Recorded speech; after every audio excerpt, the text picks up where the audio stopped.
Hi, welcome back guys. This is your friend, the fanfiction guy, back with amazing fanfiction. This is the series of What If Deku Had Light for All Quirk. Now before starting, please give this video a like and subscribe to the channel if you want more videos like this. Now let's get into the fanfic.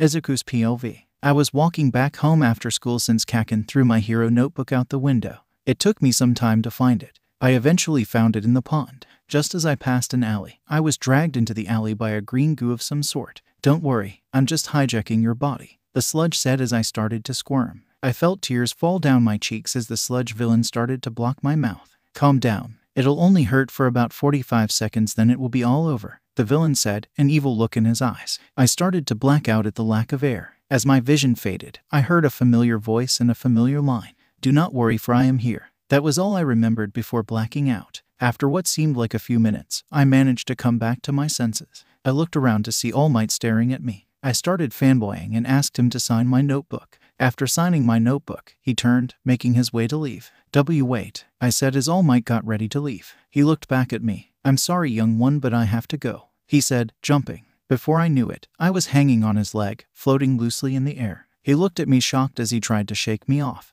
If I fall from here, I'll die, I yelled, fearing for my life. Oh, that's true. He trailed off. He sighed, landing on a roof of a tall building. I got off of him and asked him to hear me out for a few moments. Do you think I can become a hero without a quirk? I asked, catching him off guard. I'm sorry, kid, but I have to go. I do not think that you can be a hero without a quirk. It's dangerous, and there isn't quite much a quirkless person can do to someone with a quirk. All Might frowned, shaking his head. With that, he jumped away. I stood there, tears falling down my face once again. I laughed bitterly as I wiped away my tears. Yeah, how foolish of me to even dream of becoming a hero, I mumbled, slowly trudging down the stairs. Just as I got out of the building, I heard a lot of screams coming from the street. I ran towards the commotion, seeing many people huddled around. I scurried my way past other people, getting to the front. There, I saw the same sludge villain from before with a hostage as heroes tried to stop him. And the hostage was Kaken. I heard other people talking about how All Might had caught the villain. I remembered how he scooped the sludge into a bottle. This is all because of me. If I hadn't grabbed onto All Might, this would have never happened, I thought, staring at Kaken with horror. I need to help him.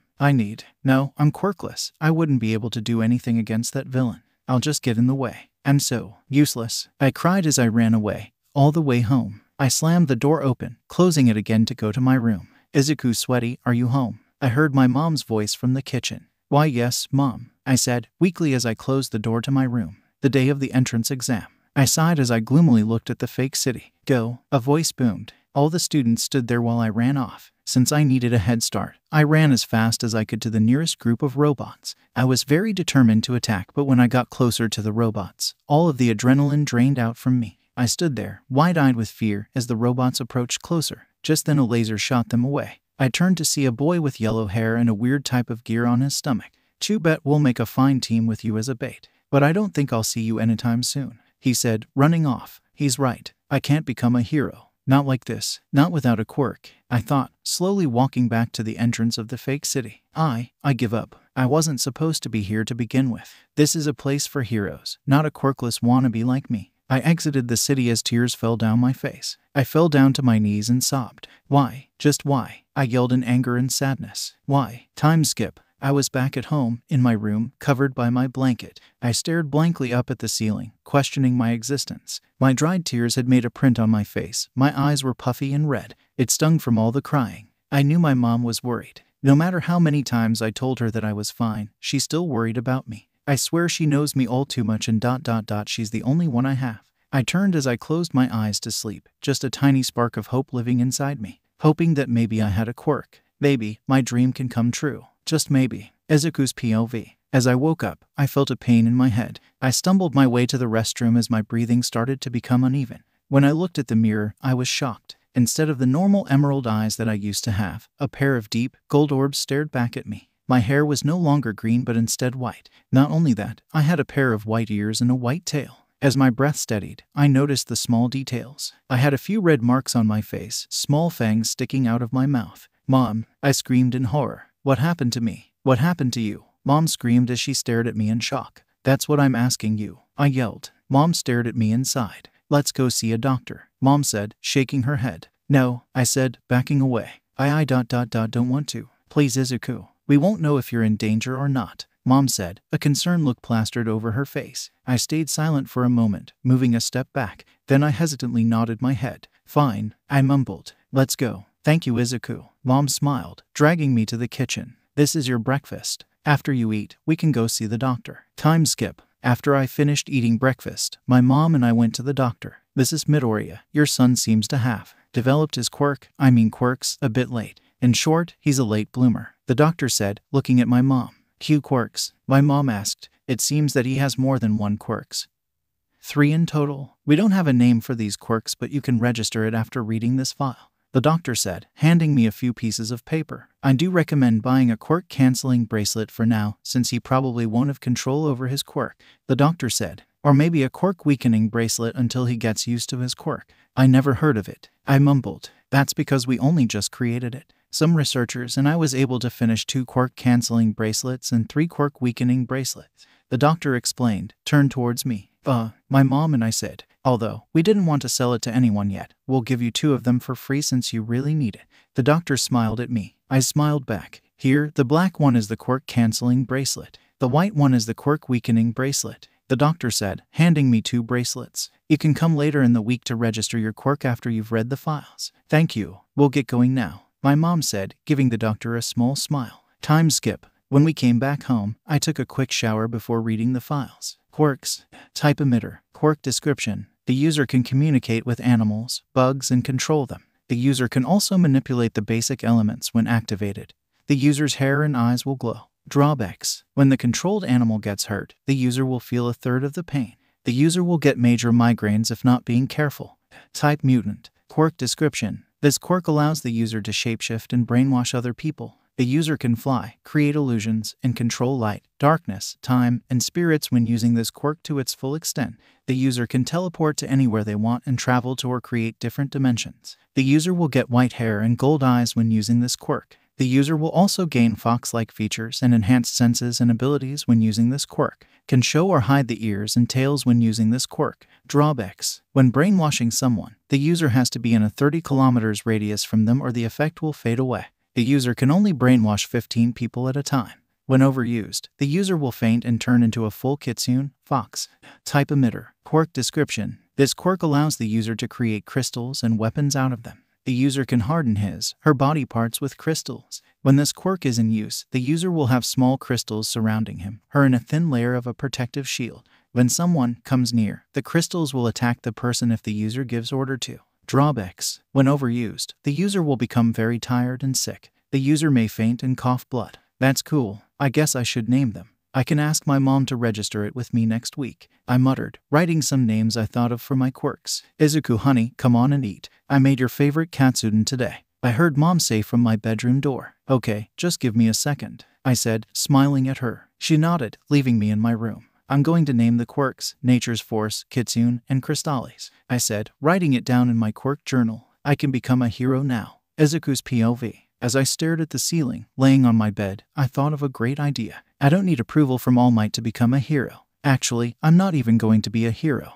I said, sitting up from my bed. I'm going to be a vigilante. That's what. As a vigilante, I can help people without a hero license. I smiled happily as I skipped to living room. I saw my mom sitting on the couch, watching the news. Hey mom, I'm going out, okay, I said, rushing towards the door. Where are you going? To the clothes store. Yeah, the clothes store, I said, putting on my shoes. Oh, okay, come back before noon. My mom smiled at me. Okay, I said, shutting the door. As I was walking towards the clothes store, I saw Kaken walking to UA.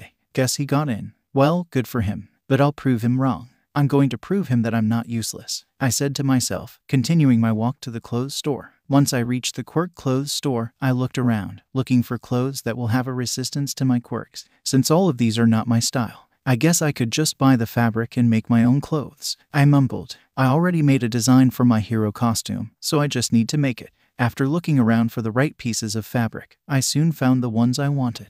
I bought them and quickly returned home. Mom, I'm going to be working on something, so please knock, I yelled, running into my room. Okay, sweetie, I heard her say. I hummed and turned on music as I started working on my hero costume. I guess you can call it a vigilante costume. By dinner time, I finished half of the costume. I made sure to hide it before my mom could see it. Izuku, sweetie, what were you doing? Mom asked. Well, I was just looking at clothes, thinking about what it would feel like to be a hero. I lied, smiling as I ate my dinner. I see. My mom smiled as she listened to me. Mom, can I not go to school? I asked, reluctantly. What? Is there something wrong? She asked, worriedly. No, nothing's wrong. It's just that since I already finished most of the math stuff and I know everything I'm supposed to, I just thought I could stay home and train. I laughed, awkwardly. I guess you could. You indeed know everything you need to, and if you need to learn anything else, I could buy books for you. My mom mumbled. She sighed then smiled. Fine, only until you master your quirks. If everything goes well, I won't send you to school until college. Yeah, thank you, Mom, I said as I rushed to my room. Once I was in my room, I resumed my work of my costume. I finished after a few more hours. It was 11 p.m. by now, which meant I had to sleep. I sighed, lazily dragging myself into the shower. I took a quick shower and changed into comfortable clothing. After that, I plopped onto the bed and covered myself in the sheets. Slowly and surely, I felt myself drift off to sleep. The next day, after I woke up, I changed into comfortable gym clothes. Then my mom called me for breakfast. Thanks, Mom. I love bacon and eggs, I said, stuffing my face. She smiled back and we continued to eat in peace. Mom, I'm going to go jogging for a while. I'll be back by 6 p.m., I said, running outside. Okay, sweetie, just don't overwork yourself, my mom shouted. I waved as I ran towards the park.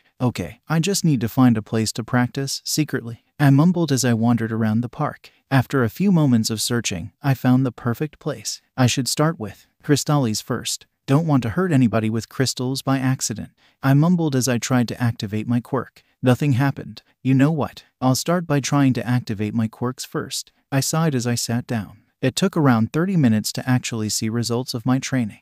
After many minutes of focusing and trying to activate my quirks, I finally managed to activate one. I felt a hard pressure and a twitch on my head. I also felt something grow from my tailbone. As I reached up to touch my hair, I felt a furry thing brush my hand. I grabbed it and noticed it was an ear. I pulled out a mirror that I brought with me just in case and saw that my hair was white and there were red marks across my face. I also had a tail and a pair of ears twitching on my head. So I guess I activated Kitsune, I said, observing myself closer. I then noticed the deep golden eyes I had. I'll need to train activating and deactivating this quirk. I sighed as I closed my eyes, focused on stopping my quirk. It worked after a few failed tries. When I reactivated it, this time I was able to do it in one try. I continued to do this until I was sure that I had full control over activating and deactivating Kitsune. I closed my eyes to rest for a bit. I opened my eyes, only to gasp at the sight of the sunset. Oh gosh, my mom's going to be upset if I get home late, I whispered to myself, running back home. I guess the only thing I was able to do today was activating Kitsune. I gasped heavily as I stopped running and started walking the rest of the way back home. After a week, I'll make my first appearance, I said, smiling as I clenched my fists. I'll practice every day for my first debut. Izuku's POV. Ring, ring, ring. I sat up, turning off the alarm. It was currently 5:30 a.m., 30 minutes before my daily morning run. I grunted as I got up, slowly getting ready for my run. I usually run to the park and the beach and back home, and that's exactly what I'm going to do today. I silently closed the door as I stared up at the sky. Cloudless, still a bit dark, but still beautiful as always. Tomorrow's the day I'm finally going to start my vigilante career, I said, starting my jog. I just need to make sure my quirks are stable enough to be used. As I jogged along my usual path, I observed everything. The flower shop owner waved at me. Your morning jog, she said, laughing. Yep, your flowers are pretty as always, Mrs. Aikido. I waved back, smiling at her. She nodded as I passed by. Soon I saw Mr. Hikura walking his dog. Hello, Mr. Hikura. Hello, Mimi, I said, stopping to pet Mimi. Mimi started jumping up and down in front of me. I chuckled as I hugged her. You're one healthy young man. On your walk as usual, Mr. Hikura joked. Yep, well, I got to go. See you next time, Mr. Hikura, I said, waving as I jogged away from them. Time skip. I hummed along to a song, drying my hair. I took a shower after lunch. Now, it was time for me to study about quirks and train my quirks to make sure that I have control over them. I managed to master power of Kitsune and crystals. I just needed to master nature's force. I sat on my bed and closed my eyes, focusing on nature's force. I was able to activate and deactivate it. I was just not able to control it.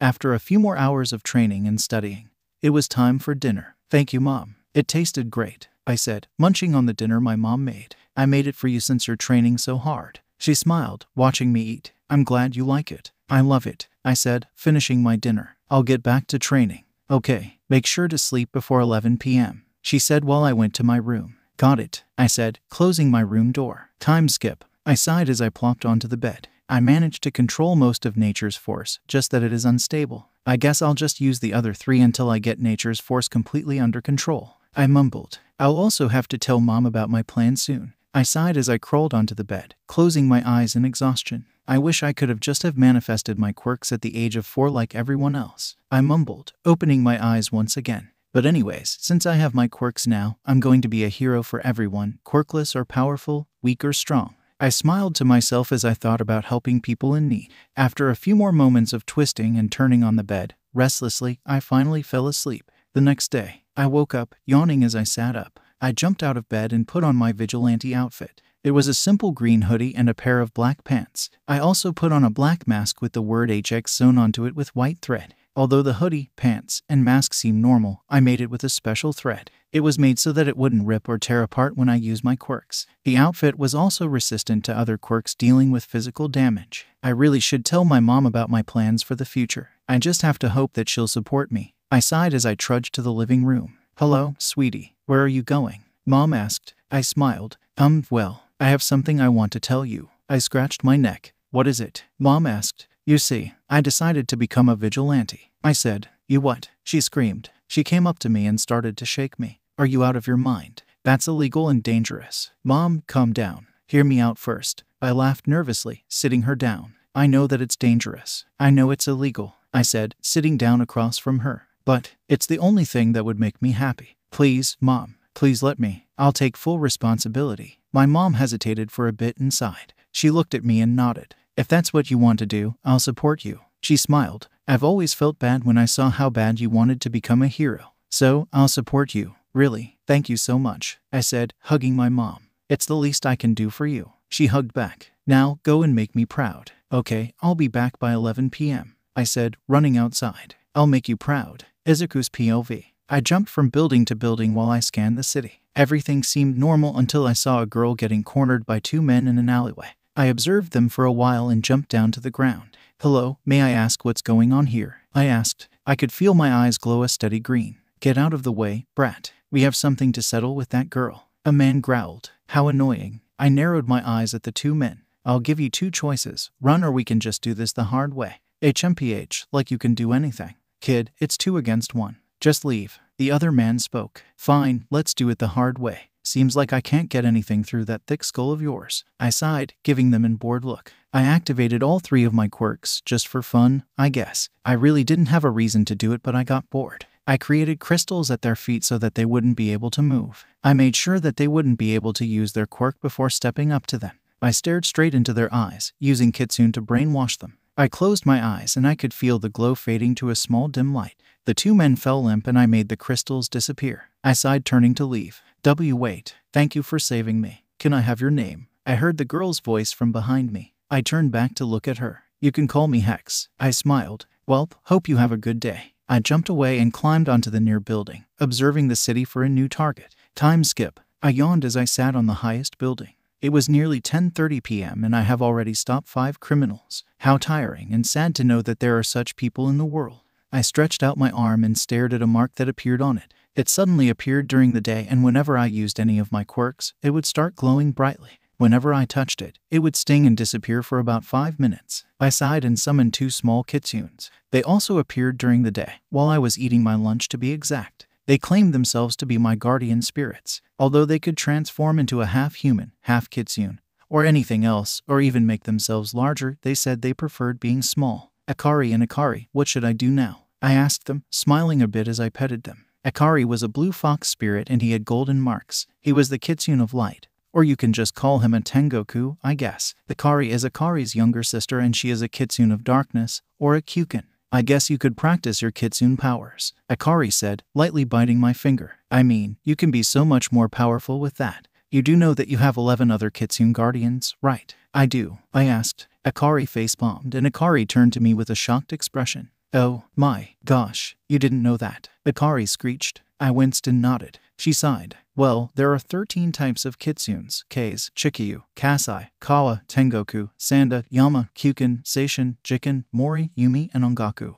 We are just 2 types of the power you possess. With more control and practice with your powers, you will be able to control every 13 powers. In addition to that, there are other stuff kitsunes can do, so I guess you'll have those powers too, Akari said while Akari jumped onto my head. Oh, okay, I got it. I laughed. So I have 11 more guardians. Yeah, we were the only ones that came to you today because the others aren't awakened yet. They probably won't show their physical form even when they are awakened though, Akari said, yawning. You have to be more connected with your inner kitsune or spirit, whatever, to awaken all of them. I got it. Thanks, I said, placing Akari on my shoulder. Well, let's get going. Mom's going to get mad and worried if I get back late. The next day, I woke up to see Akari and Akari sleeping on my bed. I chuckled, going to the restroom to take a shower. I came out and changed into my vigilante outfit. I woke up the 2 kitsune spirits and gave them their breakfast. I made our lunch and placed it into a bag so that I will be able to carry it around. I ran out the house, clutching my bag, after saying bye to my mom.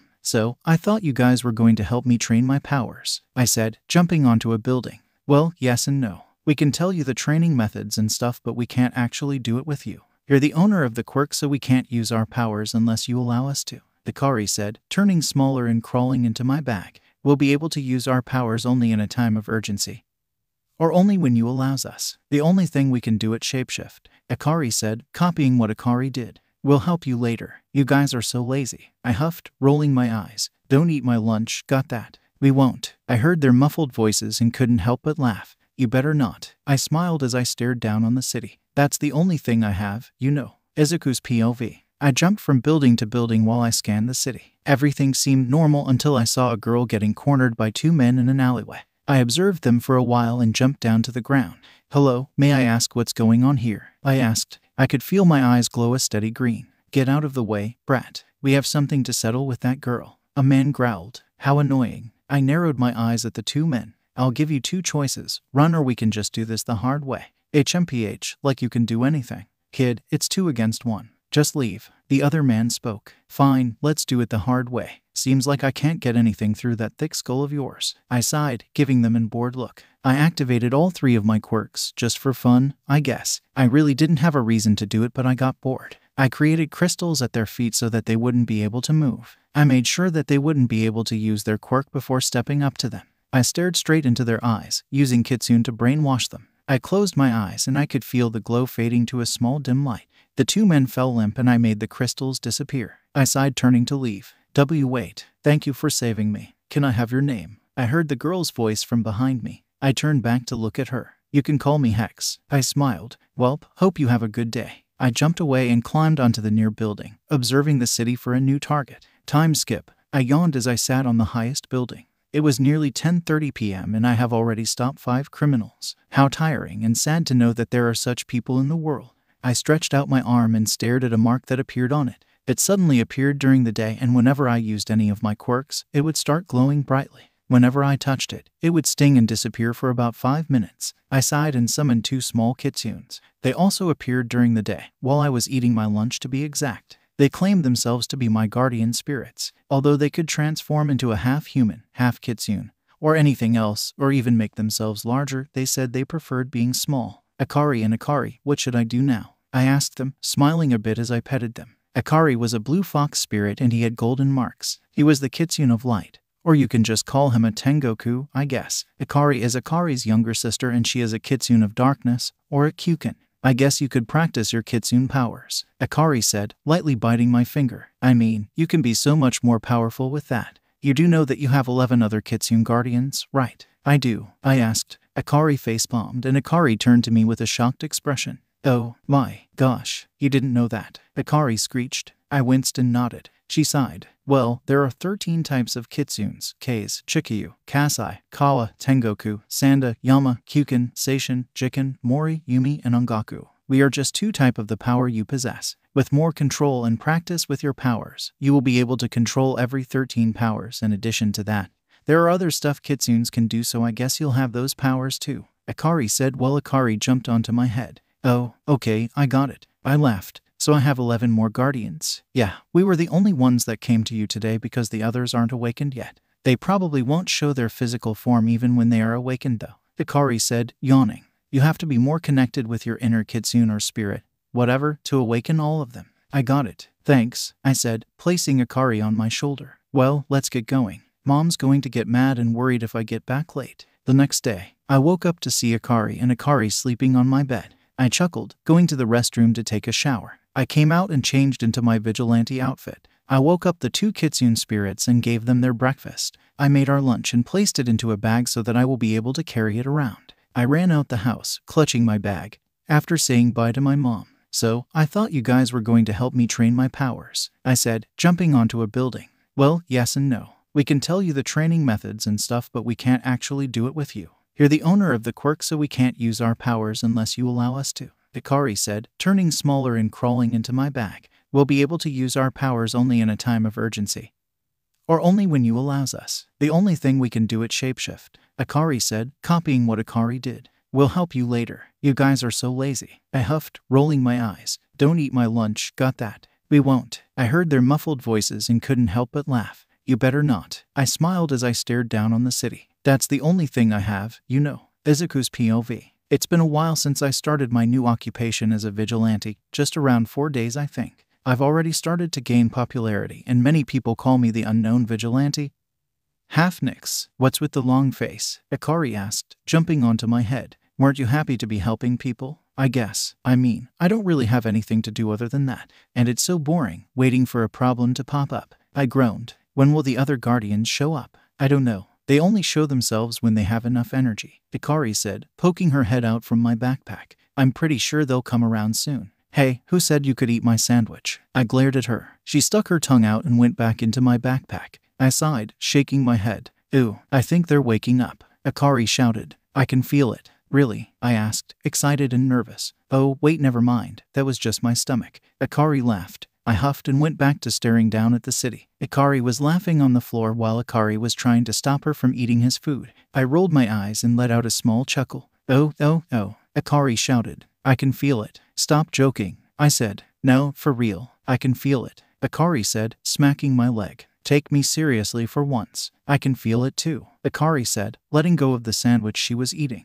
They're coming. I shook my head, thinking that they were planning a prank against me. But the moment I turned my head back to see the city, a blindingly bright light shone from behind me. I turned around to see 11 more of the tiny kitsunes. Each one had a unique marking. After a while, we all got settled, but I just couldn't hide my shocked expression. My eyes were wide and my jaw probably hit the floor. I could tell that my facial expression was funny, seeing that Akari was having a hard time stifling their laughter. Time skip. It took me a while to learn their names. I doubt that I'll actually remember them. I realized that most of the kitsunes have blue eyes. Kei's Yu, a prideful and tsundere-like male kitsune who controls the wind. He has gray and black markings and gold eyes. Chikyu Ku, a quiet and mysterious male kitsune who control earth. He has green stripes and a dark blue circle on his forehead. Kasai Kohaku, a mischievous male kitsune who control fire. He has red and yellow marks like Akari, but Akari has gold eyes while Kohaku has blue. He is the brother of Yonzo. Kawa Yonzo, a kind male kitsune who controls fresh water, rivers. He have dark blue stripes and markings. Sanda Ryu, a funny, childish male kitsune that controls electricity. He has yellow and black markings. Yama Q, a friendly and energetic female kitsune who controls mountains and high landscapes. She has brown and green markings along with dark brown eyes. She is the sister of Chiko and Kid, cousin of Yonzo and Kohaku.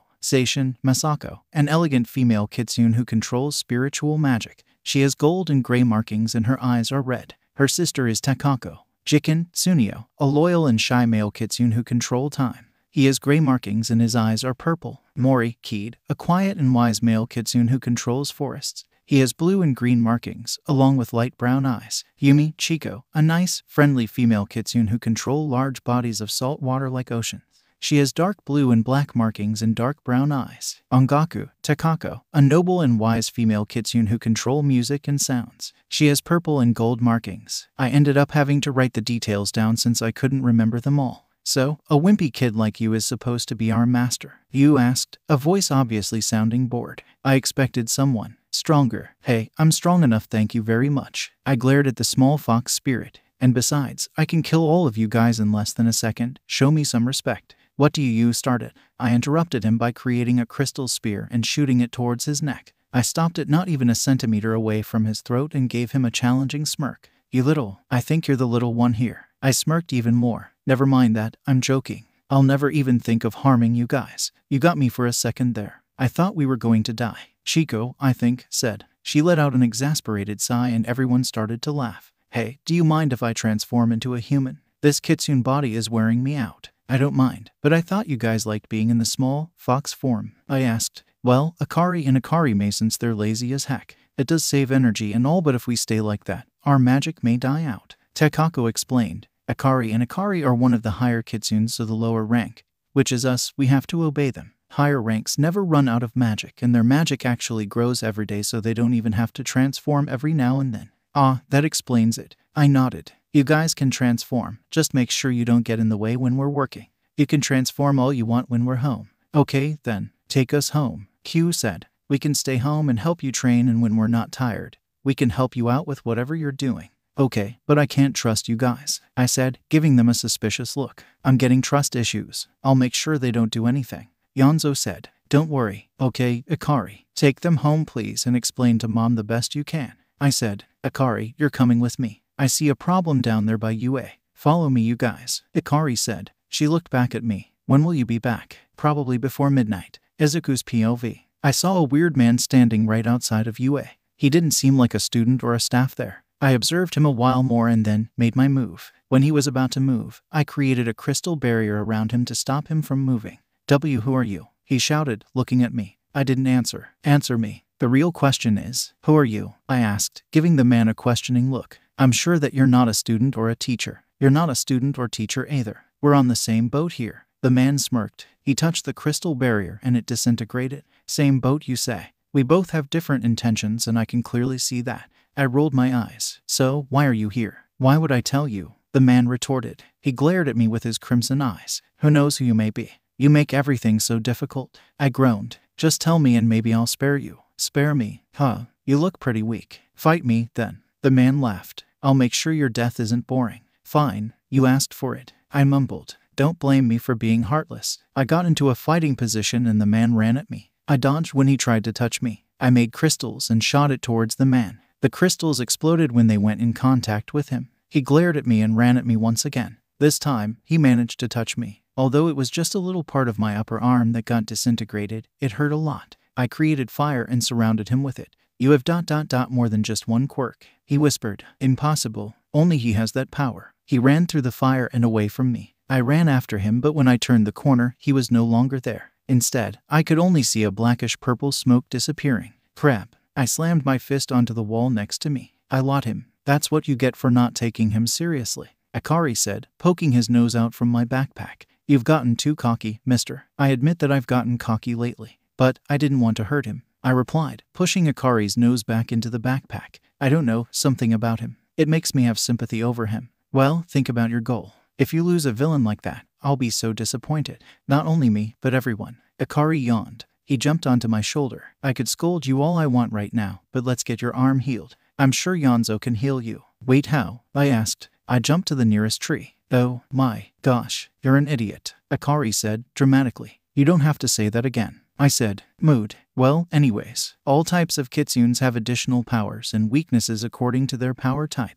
Water-related kitsunes have to be near their natural power source in order to achieve maximum power. Fire kitsunes have to be near fire and blah blah blah. You get the idea, right? I nodded. Well, the additional powers would be the water types, for one, have healing powers. Yonzo would have a stronger healing ability though, since he's a freshwater type. Fire types have more control over fox fires. Wind types have control over weather and stuff like that. Akari said, I can give you a lesson about kitsunes, but that would take more than 2 chapters of this story. 2 chapters of what? I asked. Never mind. That wasn't important. Akari laughed. Anyways, let's go back home. I'm hungry and I need rest. You're always hungry, I shouted. I'm getting concerned because of you hungriness. You might even eat the whole Japanese population. Hey, I'm not that bad, Akari said, lightly smacking my head. Now, let's go. Time skip. Akari and I managed to get back home before midnight. I ran into much more problems than I thought there would be. First of all, we almost got caught by a UA teacher. Secondly, there were pro heroes guarding many of my routes today due to my soaring popularity. Third, there were much more villains and commotions happening today. Last of all, Akari stopped me several times to force me to buy him food. Dude, this is so good, Akari shouted, sitting on my head as I sat behind a tree in a nearby forest. You want some? No, I'm broke. That's the last thing I'm buying you until I save more money. I glared playfully at Akari. Now, be quiet. We almost got caught because of you. Fine, fine. Geez, Akari huffed. He rolled his eyes as he got off my head. I'll show you a quick little trick. For entertainment's sakes. That right moment, Akari was surrounded by a bright light and then he got covered by fogs. Then everything disappeared, revealing a tall, handsome male standing there. He smiled and walked towards me. Wow, I'm only tall enough to reach his shoulders. How sad. I thought I was tall, he's huge. Hey, kid, pay attention. The man, I mean Akari, said. So, you could transform. I mumbled. Why did you ride on my head then? Of course, I can transform into anything I want, any age I want. This is my normal form though. I just didn't transform because 1. I'm lazy. 2. It wastes energy and time. Lastly, just for plot's sake. He smirked. Plot's sake? I questioned. Oh, nothing. He laughed. Let's go, kid. Your mom would get worried. Oh, of course. Let's go. Izuku's POV. I finally arrived back home. Akari, who had transformed back into his small form, decided to bully me once again by making me carry him back home. You're very lazy, you know that. I groaned as I walked into the house. Yes, I do. He smirked. In fact, I bet the readers are lazy as well. What are you talking about? Seriously. What's the thing about chapters and readers? I asked. You make no sense. Oh, but I do make sense. He laughed. Like an idiot. Anyways, where are the others? How am I supposed to know? I glared at the small fox. I'm going to take a shower. Don't bother me. Ooh, I want a bath. A voice said. Yonzo and I want a bath. Wait, Kohaku. You can't just say that. I'm sure Master would want to take a bath first, Yondo said, coming into the kitchen in the form of a child. But I want a bath. Kohaku whined, also in the same form as Yonzo. Master, I asked. What do you mean by master? You didn't know. Teed, the forest kitsune, I think, interrupted. I mean, how am I supposed to know when the only 2 kitsunes that I know the most won't even explain to me what it is? I huffed, sending a glare towards Akari. Well, you see, there are many kitsune guardians. Of course in other fictional worlds, since you're the only known person to have a kitsune quirk thingy in this world, Teed explained. However, you're the only one who can use all of our powers. Not only in this universe, but all of the others I know of. Really? I asked. Yep, Hugh yelled, popping up right next to me. Well, how does this even relate to the master thing? I asked, still confused. You, the last person who was able to do that was the first ever kitsune, which is the reason kitsunes exist today. Takako said, dragging Q off of me. The first kitsune gave orders to us that anyone related to kitsune magic, but is not a kitsune, shall be called master unless the person is abusive or the person just wants us to talk freely. Though, well, if that's the case, I would like for you guys to speak freely. I don't really feel like I deserve your respect, but I would like to be friends with you all, I said, picking up Yonzo. I'll let you guys take a bath first since I haven't eaten dinner yet. Akari, over there, used all of my money. Really? Kohaku beamed, making me chuckle. Yeah, I want to go first. Yonzo, come on. After seeing the rest of the kitsunes follow them, I sat down with Akari, who turned into a human now. Can you tell me their ages? I am very confused, I said, biting into the slice of pizza my mom left for me. Let's see. Yonzo and Kohaku are the only 2 kitsunes out of all of us that are younger than the age of 10. Kohaku is 9 and Yonzo is 8. Their powers haven't fully developed yet, so they may cause some trouble. Akari said. I'm 18 years old and Akari is 17. The other kitsunes are all the same age as Akari. That's nice to know. I nodded. So, where's Akari? I'm sure I didn't see her go to the restroom with the others. Well, she doesn't like showering in groups. Kitsunes do that frequently in other fox form, but she sometimes likes to have her alone time. Akari sighed. I'm concerned for her. She's been that way since that incident. Huh, what incident? I asked. He stared at me for a bit. What? That's not for me to tell. I'm sure Akari will tell you once she opens up a bit more. Akari stood up. Besides, today is not the right time for me to say. See you tomorrow, midget. Hey, I faked a hurt expression. He laughed, walking towards me. I'm sorry, geez. He ruffled my hair. But you're really short. I'm tall for my age. You're the one that's too tall. I huffed in annoyance. Well, bye. He turned, leaving me here. Wake up early, or else Ryu, Kohaku, and Q are going to pounce on you. The next day. Indeed, I should have woke up early just as Akari warned me. Q jumped on my stomach, Ryu stepped all over my face, and Kohaku bite my foot. I think he did it out of spite. And to think that this happened at 3 in the morning. I want sleep. You need to train. You shouted at me as I slumped over the bench. I freaking care if it's 4 a.m. right now. Get your butt off of that stinking bench and work. Look, you. I understand why you want me to train, but I gave him a small glare. You're being rude af. What? How dare you, little? He ran at me and I merely waved my hand, eating the small fox into the air. Hey, that's my power. What the crap? Oops. I ran as fast as I could to catch the falling fox, but guess what? I failed. You ended up landing on someone's head who got mad at him. I don't think you even gave a crap about the person. He ran at me with such ferocity and anger. It seems another fox is spiteful against me. Stop. You are creating a scene, I said, laughing a bit as I grabbed it by its collar. I sat down, setting you on my lap. I started to pet it. Your fur is very soft. Hey. You struggled to get out of my grip. I am older than you. Show me respect. Well, I'm stronger than you. And besides, I think I'm quite bigger than you. Look at how tiny you are. I laughed, teasingly crouching down beside it. Ugh, you know what? You shouted, jumping up and down like a child having a temper tantrum. When I restore all of my energy and mana, I'll teach you a lesson. Mana, a voice from behind us asked. What's mana? New type of food. Bonus, when Akari breaks the fourth wall. Akari, you know, breaking the fourth wall is quite fun. I'm proud of my beautiful work. Akari. And I thought you were supposed to be the oldest. Akari, hey, what does that mean? Akari, don't just break the fourth wall out of spite. The readers are having a hard time repairing it. Akari, so, what does that have to do with me? Akari, sometimes I feel like you're just a first grader. Were you in high school? Akari, last time I checked, I was in 4th grade. I dropped out. Akari, are you proud of yourself? Akari, yep, definitely. But I enjoy breaking the fourth wall better. Akari, say sorry to the readers. Akari, no, I don't give a crap about them. Why should I anyways? Akari, look, I know I'm younger than you, but when I said say sorry, I meant it. Izuku's POV. Young man, you shouldn't be using your quirk in public. It's illegal, don't you know that? A scrawny, blonde-haired man asked. Oh, I'm very sorry. I just forgot and my friend here just wanted to talk to me. I let out a small chuckle. I won't use it, I promise.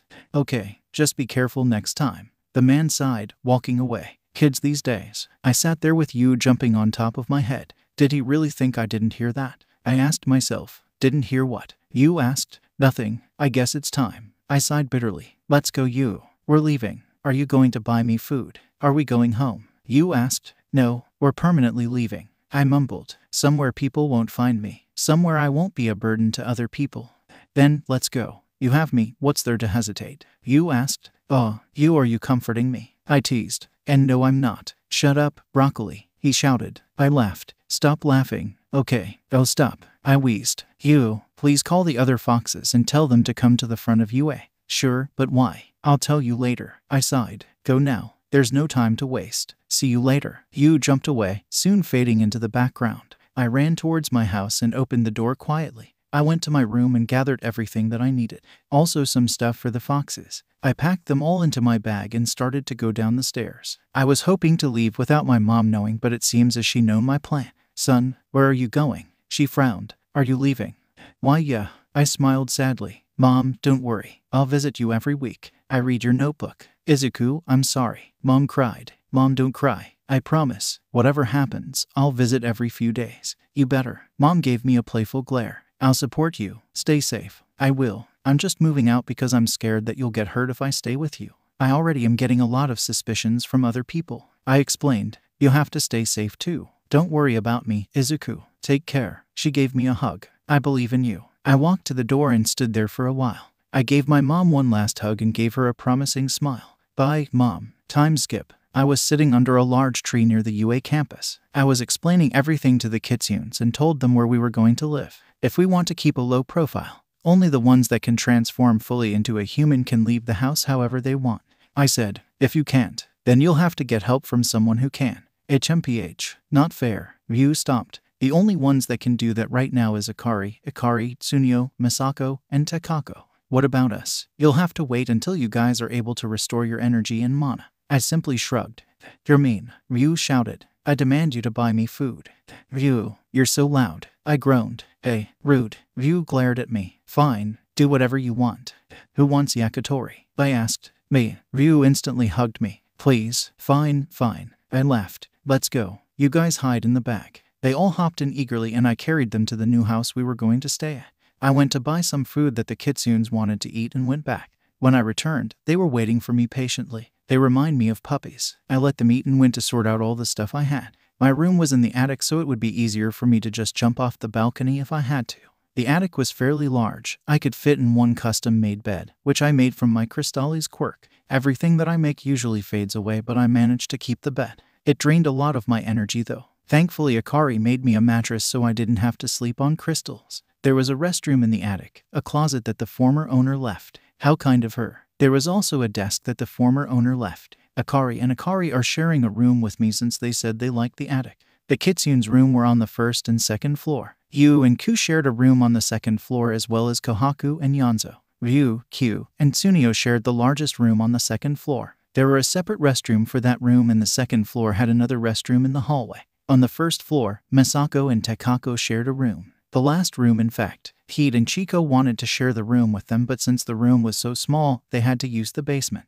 The basement was pretty clean. We have no idea why the basement had separate rooms, but they decided to have their own cozy little spaces, so they each chose small rooms that were comfortable enough for them. Not too small, but big enough to fit in around 6 people when there wasn't furniture. I asked them if they needed any furniture, but they told me that they could make their own. I was skeptical at first, but the next time I stepped into their rooms, they already had their beds and stuff ready. They said they made it out of their magic, so most of them were elemental stuff like a flame bed or a water bed, earth bed, stuff like that. I like this house so much, Heat said, rolling around on the living room floor. Why is there no TV or couch? Oh, I didn't have the money to get one. I laughed a bit nervously. I'll be working at a cafe tomorrow. It has a high pay, so don't worry about furniture. Akari will be staying here while Akari takes care of outside affairs. If any of you needs help, you can call me on a phone. What's a phone? Chico asked. It's something humans use to contact each other over long distances. I explained. I'll only give some of you guys a phone until I get enough money to buy more for you guys. Okay, they replied.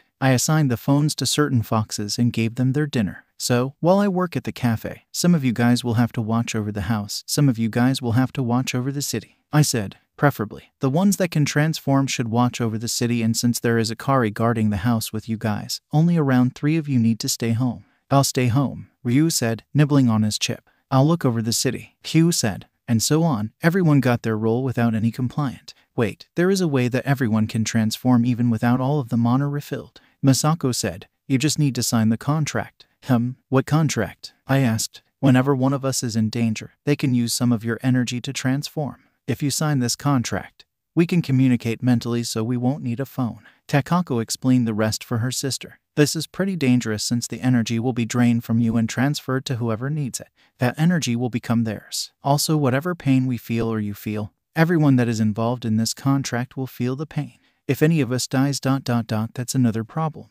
But your energy is overflowing. I see no harm in this, especially since your mana and energy is recovering every single second. I've never seen this before, but mana usually takes a long time to recover. There isn't much chance of this contract being that painful or dangerous. Misako frowned. You're just so different. Thanks, I'll take that as a compliment. I laughed. Well, are you going to sign the contract or not? Izuku's POV. Are you going to sign the contract or not? I will. I sighed. But where's the paper? This contract can't and will not be signed on paper. Akari said. This is a spiritual contract. We will need your blood and something to make our oath on. If the object breaks, then that means our contract is over and that we will no longer be bound to each other. What my brother said is true, Akari said. But the object of our oath will disappear once we all agree on the contract. It will only reappear in times of danger or when the leader of our contract summons it. The object of our oath will hold most of our energy and powers, so when it is broken, all the energy will go back to the owner of the object, Shiko said. So, this means that either when we die or if the object breaks, we will no longer be connected to each other and you will gain all our powers and our energy. This is a dangerous contract, whether you're Kitsune or not. I agree on the contract, I said. We're all in this together, right? Together. Really? Misako asked. Really? I nodded. Are we going to sign it or not? We're in, the Kitsune said. So all we need is my blood and an object of our oath. I mumbled and the Kitsunes nodded. I know. We can use this necklace that I got as my congratulations gift from my mom. Okay, let's get this started, Hugh said. This might take a while. Afterwards, you might not be able to move. You might even stay in coma for a while. It'll be okay. I trust you guys that you'll take care of me. I smiled. I handed Ryu the necklace. Here, tell me what I have to do. Time skip. The contract process was truly long and painful. The Kitsunes all had to get in a circle around me. They had to chant a certain spell in their ancient language. They then signaled for me to drop my blood onto the necklace and they started to chant again. That whole process went on for around 2 hours. On repeat, I did literally nothing but drop my blood. Just how boring is that? Anyways, they soon finished their chanting and the contract was sealed. My necklace disappeared and we got a mark on our forehead. Well, no, I got my mark on my forehead and the Kitsunes got this weird necklace with a jewel in the middle. But all of our necklaces had the same fire shape. Kohaku said that the mark will only be visible to the people who signed the contract and that it would help the contract members locate each other and teleport or something like that. Well, I'm leaving to go look over the city. Don't do anything rash. I warned the small foxes before leaving the house.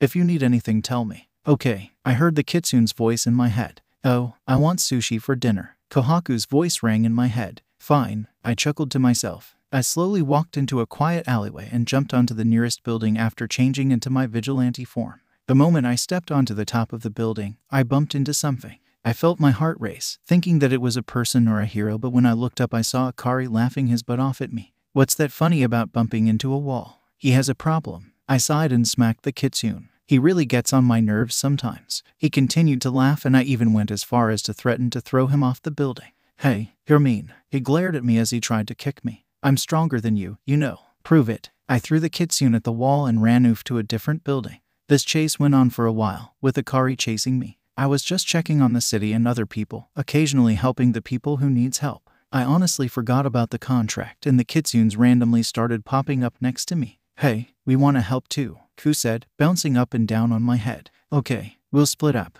You and the other kitsunes take the other half of the city, I'll take the lower, I said, racing around the alleyway to get away from the pro heroes. Go now. They're after me and I can't risk having you guys caught too. They nodded and began leaving one by one, and as I turned another curve, they became little figures. Soon they disappeared from my sight and I turned my focus on getting away from the police and the pro heroes. I climbed the closest building, hoping that would stop them from chasing me. The moment I stepped onto the top of the building, my heart dropped. I bumped into someone and I was hoping that it would be another one of Akari's prank. Gee, this isn't funny, Akari, I said, mostly to calm myself. I slowly looked up. In front of me was an irritated hero. Eraserhead to be exact. Crap, I said, backing away a bit. I think I got the wrong building. My fault. Sorry, it was an honor to meet you, but I have places to go. So, bye. The moment I turned back, there were the bandage-like things wrapped around my torso. Don't even try your tricks on me. Half nix. Izuku's POV. Crap, I mumbled, following Eraserhead. Be quiet, he said, dragging me to the office of UA. He literally did with his scarf. I promise not to run away. You can let me go. I sighed. I don't trust you, Eraserhead replied. I understand. I shrugged, letting out a bored yawn. Who would trust a vigilante? Your fans seem to, Eraserhead huffed, looking back to send me an irritated look. Don't test my patience, kid. What did I do? I scoffed. Rude. We're here, wait outside. He sent me a glare. That depends on my mood, I mumbled, sending his figure a glare too as he closed the door behind him. HMPH. I waited for a few moments. I even considered running away if I'm being honest here. But I felt like I would be cheating myself, so I just decided to call the kitsunes and tell them about my situation. Maybe they would bail me out of jail if I get arrested. Actually, considering them, I don't think they would. I sighed and the halls slowly filled with people. Students and staffs gave me weird looks, mostly admiration or shock. Soon, Eraserhead came back out again and pushed me into the office. Inside, I was met with a bunch of pro heroes and a mouse, dog, or bear thing. Even All Might was there, the one who thought I couldn't be a hero. Maybe he'll think different. Hello, half nix. You do know why you were captured, right? The mouse, dog, bear thing said to me. I nodded, not really paying attention. We expect you to give us your attention to us and show respect, young man. All Might said. I guess I'm at my rebellious phrase, I said, shrugging it off with a light chuckle. Everyone looked at me with a weird look. What? I don't understand how you are so calm when you're in a situation like this, Eraserhead said. I don't think I have anything to lose here. I sighed, averting my gaze. Well then, we'll give you an offer. The mouse, dog, bear thing said again. I'm the principal of UA. My name's Nezu and I'll give you a chance to become a student in UA. If you prove yourself, you'll be able to become a hero and we will support you in different ways. How am I supposed to know that you're not lying? I raised an eyebrow at his offer. I was very excited, to be honest. I don't even know you guys. We understand, but this is the only way you would be able to get yourself out of 10 years of prison. Midnight calmly stated. I would assume that you are smart enough to choose the better decision. TSH. Of course I am. I laughed. I may have dropped out after middle school, but I know was right and wrong. So, I will accept your offer. Well thought. You'll be going to this school starting from next week, Cementos replied. We'll provide your uniform and hero costume if needed, and you will be living in the UA dorms from now on. UA had dorms. I looked up. We were thinking on how to keep an eye on you, and the only reasonable decision was to build and dorm. Eraserhead said. It would benefit both the students and us in many ways, so we took this opportunity to make one. Okay, I'll be taking my leave. I have business to attend to, I said, attempting to get up. Keyword attempting. Not so fast, Eraserhead said, wrapping me with his scarf thing again. You haven't listened to our whole deal. Huh, you aren't allowed to leave UA without permission from a UA staff member, President Mike said. You aren't allowed to go out at night no matter what. All Might spoke up. This is a rule for every UA student, unless it's a special occasion. You are only allowed to study while being a UA student, no hero work allowed. Nezu finished. You are only allowed to use your quirk inside the UA campus or when you are at an internship, etc. Fine, I agree on those conditions, I blurted quickly, not wanting any other requirements to get added. Anything else? No, you are free to go, Nezu said, nodding slightly as I turned to leave. We hope to have a great time with you, half-nixed. Oh, please just call me Deku. I gave them a smile before leaving. I closed the door behind me and I traced back my steps to the entrance of UA. I ran out, just to be greeted by a fluff ball getting thrown at my face. Hey, why did you throw me at this hobo? I could tell that Ryu was literally fuming. Ryu, it's disrespectful to call someone a hobo, I said, smiling darkly as I pulled him off by his tail. Let's just go back home. I sighed and the kitsunes just nodded, understanding me when I said so. They quietly followed me back home, making sure not to do anything stupid. Once we were back home, we sat in the living room and awkward silence filled the room. So, what did they say to you? Yonzo asked. I looked away. They're going to get mad for sure. What is it? Kohaku screeched. They're making me nervous. I got caught by the pro heroes. What? Izuku's POV. Akari started scolding me for getting caught. The others just watched and laughed at me while I was getting scolded. Rude. I'm sorry, yeesh. I glared at Akari, flicking his forehead. And I thought Mum's scolding was bad. Akari gave me that what did you say? Look, so I kept quiet while he rambled on. Soon he sighed and stopped, telling the other kitsunes to go back to their rooms and get their stuff ready. You know, you have to consider us. Akari frowned. We get that you like your vigilante work, but you have to think about us too. What if something bad happens to you and we have to live all by ourselves? I'm sorry. I mean, at least I didn't get arrested. I smiled sheepishly, earning a glare from him. Just be careful. I'll go and sell this house. Give me the account thingy. Akari replied. I gave him what he needed and watched him transform. He left without any other word, so I just decided to go and pack my stuff. Akari was already in there, packing most of the stuff. Hey, Izuku, she called. I turned towards her. That's new, I huffed. What? You want me to call you Idorku? She laughed at her own lame joke. I stared at her with a dead look. You're lame, laughing at your own joke. PFFT. Hey. She threw a pillow at me. Anyways, you need to summon us back into our dimension. I don't think I explained a lot about this to you, but when you signed the contract, you were granted the ability to open gateways to other dimensions. Cool, I replied, packing my clothes. So, you'll have to open a gateway for us to go back to our original dimension since we can't all fit into your dorm thing. She said, and how exactly do I do that? I asked. You just need to summon your necklace that we made an oath over. Akari replied with a yawn. After you summon your necklace, you just need to imagine a gateway for it opening. How do I even summon the necklace? I asked, getting annoyed at her very simple explanation. Touch the center of your chest, use your quirk and think of summoning your necklace like how you create stuff with your Crystalli's quirk. Akari demonstrated. Oh, and about your other quirks. They won't last for long. I glanced back at Akari. She simply shrugged. I glared at her and did as she told me to, and I managed to summon my necklace after a few failed attempts. After all the kitsunes packed their stuff up,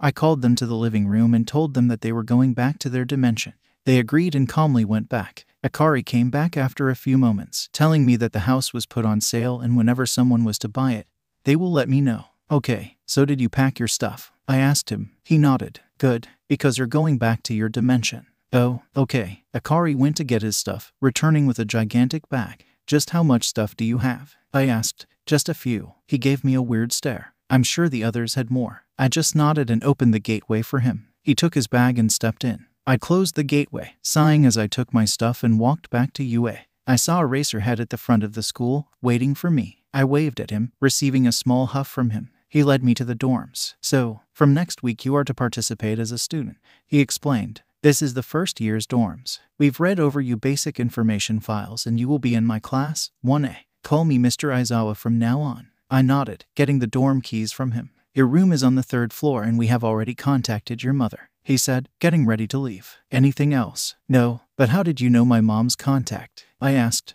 We have our ways. Mr. Aizawa stared at me. Anyways, the students are probably waiting for you in the dorms. They were pretty excited to know that the famous vigilante half-nix would be joining them. Oh, nice to know. I was about to open the door when Mr. Aizawa called out. Even that kid was happy to know that you were coming. He sighed. Be careful. He has a really bad temper. Katsuki Bakugo. I hummed. How did you? I have my ways. I smirked, cutting him off. Well, toodles. I opened the door and shut it behind me before Mr. Aizawa could say anything else. I didn't really think about the students since I didn't see any of them. I was about to go to my room, but I heard a loud crash as I climbed the stairs. WOAH. Half Nix is here. He looks fairly built, totally different than what I was expecting. He looks so innocent. I honestly was expecting a badass-looking person. He looks cute though. I stared at the large glob of people laying on the floor. I'm assuming that they fell down from their hiding spot or something. I scoffed and continued my way to my new room. I could hear their voices die down as I went up. I turned around and gave the girls a small wink and sent them a smirk.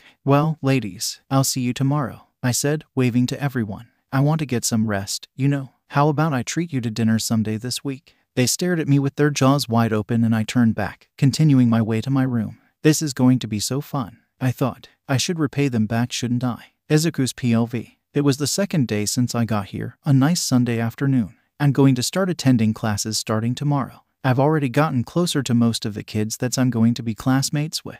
The kitsunes didn't have much problems either. Although they don't like to show themselves to others, they have gotten pretty comfortable in their own space, or well, dimension, so I didn't have much to worry about. Denki and Minta, I think, they were asking me how to flirt with girls. You want to see how to flirt with girls? I asked. They nodded. Then go to Google, search up how to flirt with girls. No, we want to learn from experienced people, Denki said. What makes you think that I'm experienced? I laughed. I'm just merely too irresistible.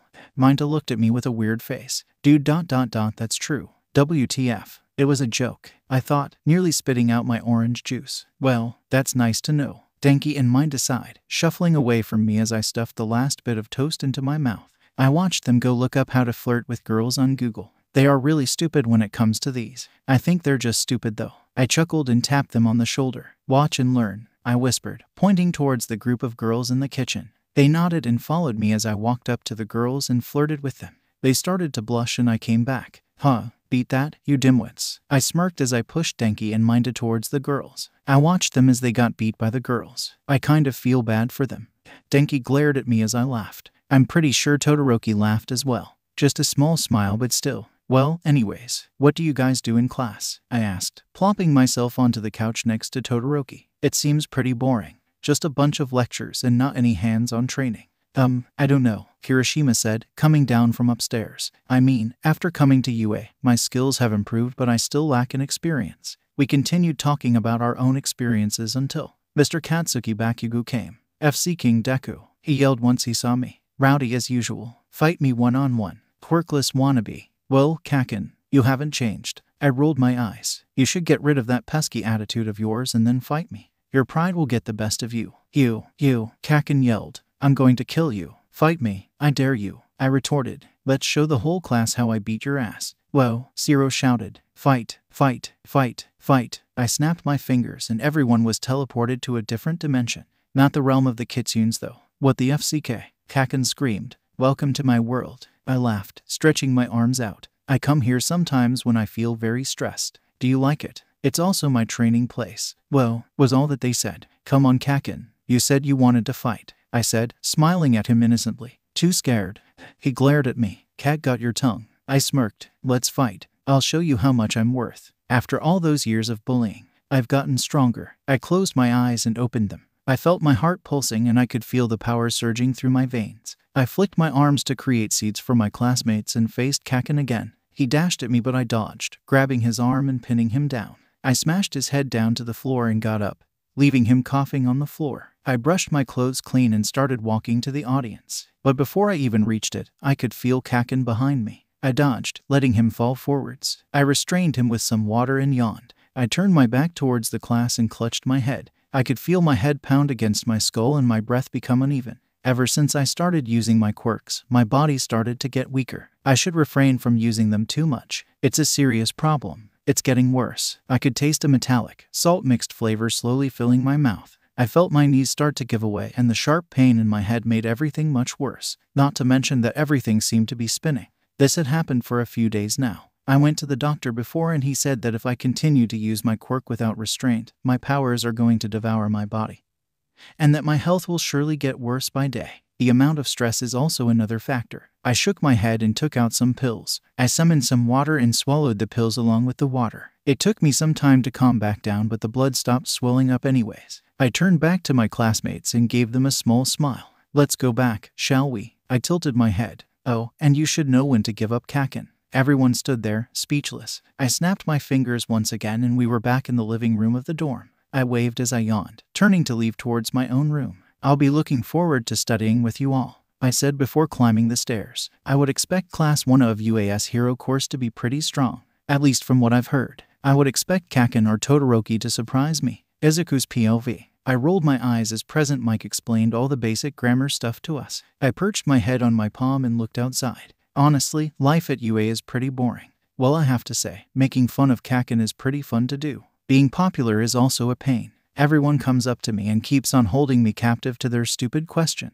Do they even have brains? I slowly tapped on the table and a few moments later, I saw a tail swishing around under my desk. I looked down to see Akari eating some buns I brought for my snack. I glared at him, but he just stuck his tongue out. I stepped on his tail out of spite and he did the one thing I told him not to. He screamed, KKK. His voice rung throughout the classroom. Everyone turned towards me. What the FCK? Kakin yelled. Oi, Deku, stay quiet. Speak for yourself. I rolled my eyes again. I think at this point, my eyes would have already rolled to the back of my head. Midoriya, what was that? Present Mike asked, touching his glasses. Nothing, I sighed. It wasn't nothing. I heard it clearly. Present Mike huffed. He smiled again, and I liked it. Whoever shouted like that should get a prize. A prize for what exactly? Yaoyorozu asked. The best screaming awards. Present Mike simply said. I wonder how he's a teacher here. Other than the fact that he's a hero, his intelligence level seems to be hitting the bottom of this earth. Ew. Akari jumped out from under my desk. Tisk, that idiot. I want a prize. What the FCK is that? Kakin screamed as Akari jumped onto him.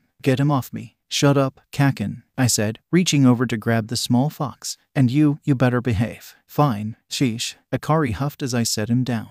You're such a boomer. What did you just say? I asked. Are you deaf or something? Akari scoffed. I said that you act like a boomer. I took in a breath as I opened the window. I grabbed Akari and simply threw him outside. I shut the window and turned back to Present Mike. I'm sorry about him. Please continue. I gave him a small smile. Present Mike gave me a what the crap was that look, but continued on with the class anyways. After class, however, he called me to the Nezu's office. Midoriya, Nezu said, staring at Akari. What is that thing? Ah, he's my kitsune friend. No, he's my pet, I said, shoving Akari away from me. He's a part of my quirk. I'll make sure he doesn't affect others' learning process. Okay, thank you for that, but do you mind if we use him for something? Nezu asked.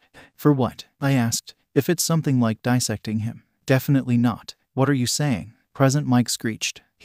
What is he? He's a thing. I nodded, drinking some tea. He's definitely a thing. No, I'm not, Akari said, slapping my leg. I want tea too, you BTCH.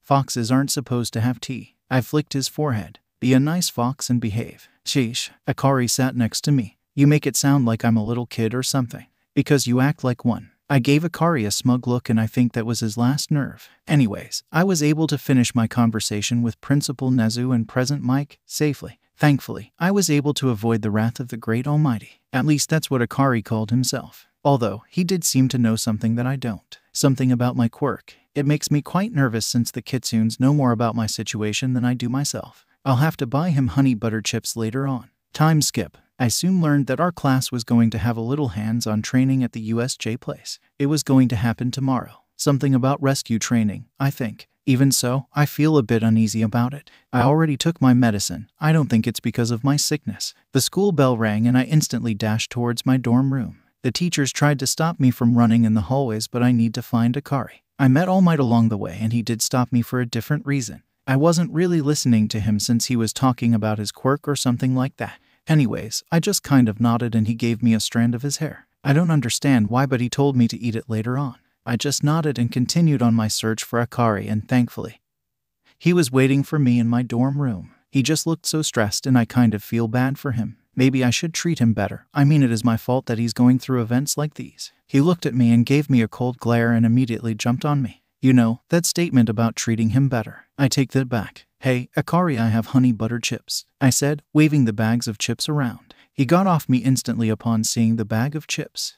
Izuku, he started but seemed to hesitate. I asked, stealing a bit of his chips. You know, never mind. He gave me a sad smile and continued to eat his chips. I'll tell you. Later. Maybe next time. Is it important? I asked. You have to tell me if it's important. Oh, okay. Akari nodded. I'm going to go back to my dimension for a while. To rest. I nodded, getting ready to open a gate for him, but surprisingly he opened his own gate. I'll have to ask about it later. Akari's POV. Bro, did you tell him? My sister asked. I shook my head. Hey, you have to. It's important both for us and for him. He'd yelled. You can't drag this out forever. Yeah, the longer you take, the worse it'll be for all of us. View sighed. You said that you'll tell him for like the past few months. We can't keep on going like this. Shiko was on the verge of crying. It hurts me to act so happy in front of that child when I obviously know what's going to happen to him. It hurts me too. I yelled back. But I don't want to crush his dreams yet. I'll tell him as soon as I can. Just wait a little bit more. We'll only wait for a few more days. A week is the longest we can give you, brother. Akari said. I understand though. But fate's cruel. We just have to accept it. I nodded. I'll tell him as soon as I can. Izuku's POV. I woke up by the loud sound of the alarm clock. I slammed my hand onto it, sending it flying off the bedside table. I sat up and groaned, bracing for a punch from one of the kitsunes. It never came. I shrugged it off, thinking that they were sleeping in for once. I decided to sleep a bit more too, since it was a Saturday. I laid back down and blinked a few times. I managed to fall asleep after shifting a little bit. Time skip. I woke up and turned to see that it was 10 a.m. I headed to the bathroom to take a shower. It only took me about 10 minutes or so, but it felt like hours. I don't know why. I felt empty. The sound of the water felt so loud. The water felt so cold. Maybe it's because the kitsunes haven't woken up yet. A knock on the door snapped me from my thoughts. I quickly finished my shower and dried myself. Just a minute, I said, wrapping a towel around my waist. I opened the door to see Uraraka. I smiled at her and she blushed. Did you need me? I asked. Don't you know that it's not good for a sweet girl like you to come into a boy's room all alone? I am sorry. It's just that we were wondering if you wanted to join us for lunch. She looked away while stuttering. You know, eating outside. Sure, I smiled, closing the door. I'll be ready in a few minutes. I heard the door close and I quickly changed into a hoodie and a pair of jeans. I reached for my necklace, but I just realized that I didn't have it on. I went back into the bathroom to see if it was there, but it wasn't.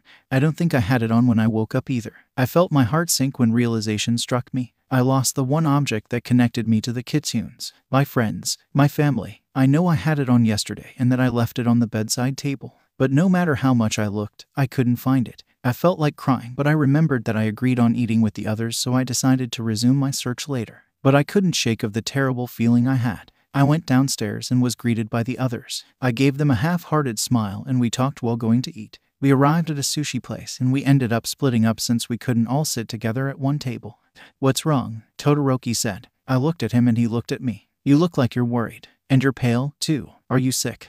And no, I'm not sick. I chuckled. I just lost something important to me. I'm just upset. Well, I'll help you look for it. Just enjoy the moment right now, he said. He looked away and I could have sworn that he smiled at me. I guess I should. Thanks, Todoroki. I smiled back at him, and when I thought we were going to have a normal conversation. Shut up, useless Deku, Kaken yelled. Oh, thank you. I laughed sarcastically. I appreciate your compliment. Wait. What? He seemed more angered than before. I sighed. I honestly never wanted him to hate me. I wanted to be friends. I wanted to smile and laugh like we did back then. I wanted to talk like normal people. I gave him a smile and continued my conversation with Todoroki. We had a nice time, to be honest. We all went to the mall afterwards and had a little shopping session. Then, we returned back to the dorms. I forgot all about the necklace. The moment we got back though, the odd, eerie silence brought me back to reality. The reality where my closest friends were gone. I thanked Todoroki on his offer of help but told him to rest and that we could search for it some other day.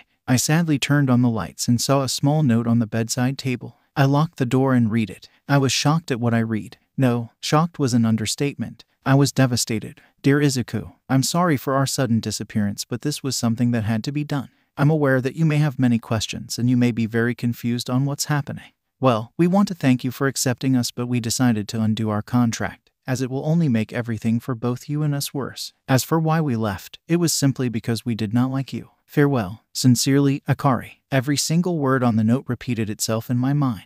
Have I not been a good friend? Was I too demanding? Was I being rude? Why would they just leave like that? Questions and thoughts flooded my mind. The jumbled up feelings in my tangled thoughts caused my eyes to water. My cool crumbled away and I was left as a crying mess. I trusted them. I believed them. Every one of them. I loved them. They were like my family, but they just left. Why is the world so cruel? Akari's POV. Bro, I turned to look at Akari. She seemed hesitant with her words. You sure that was the right thing to do?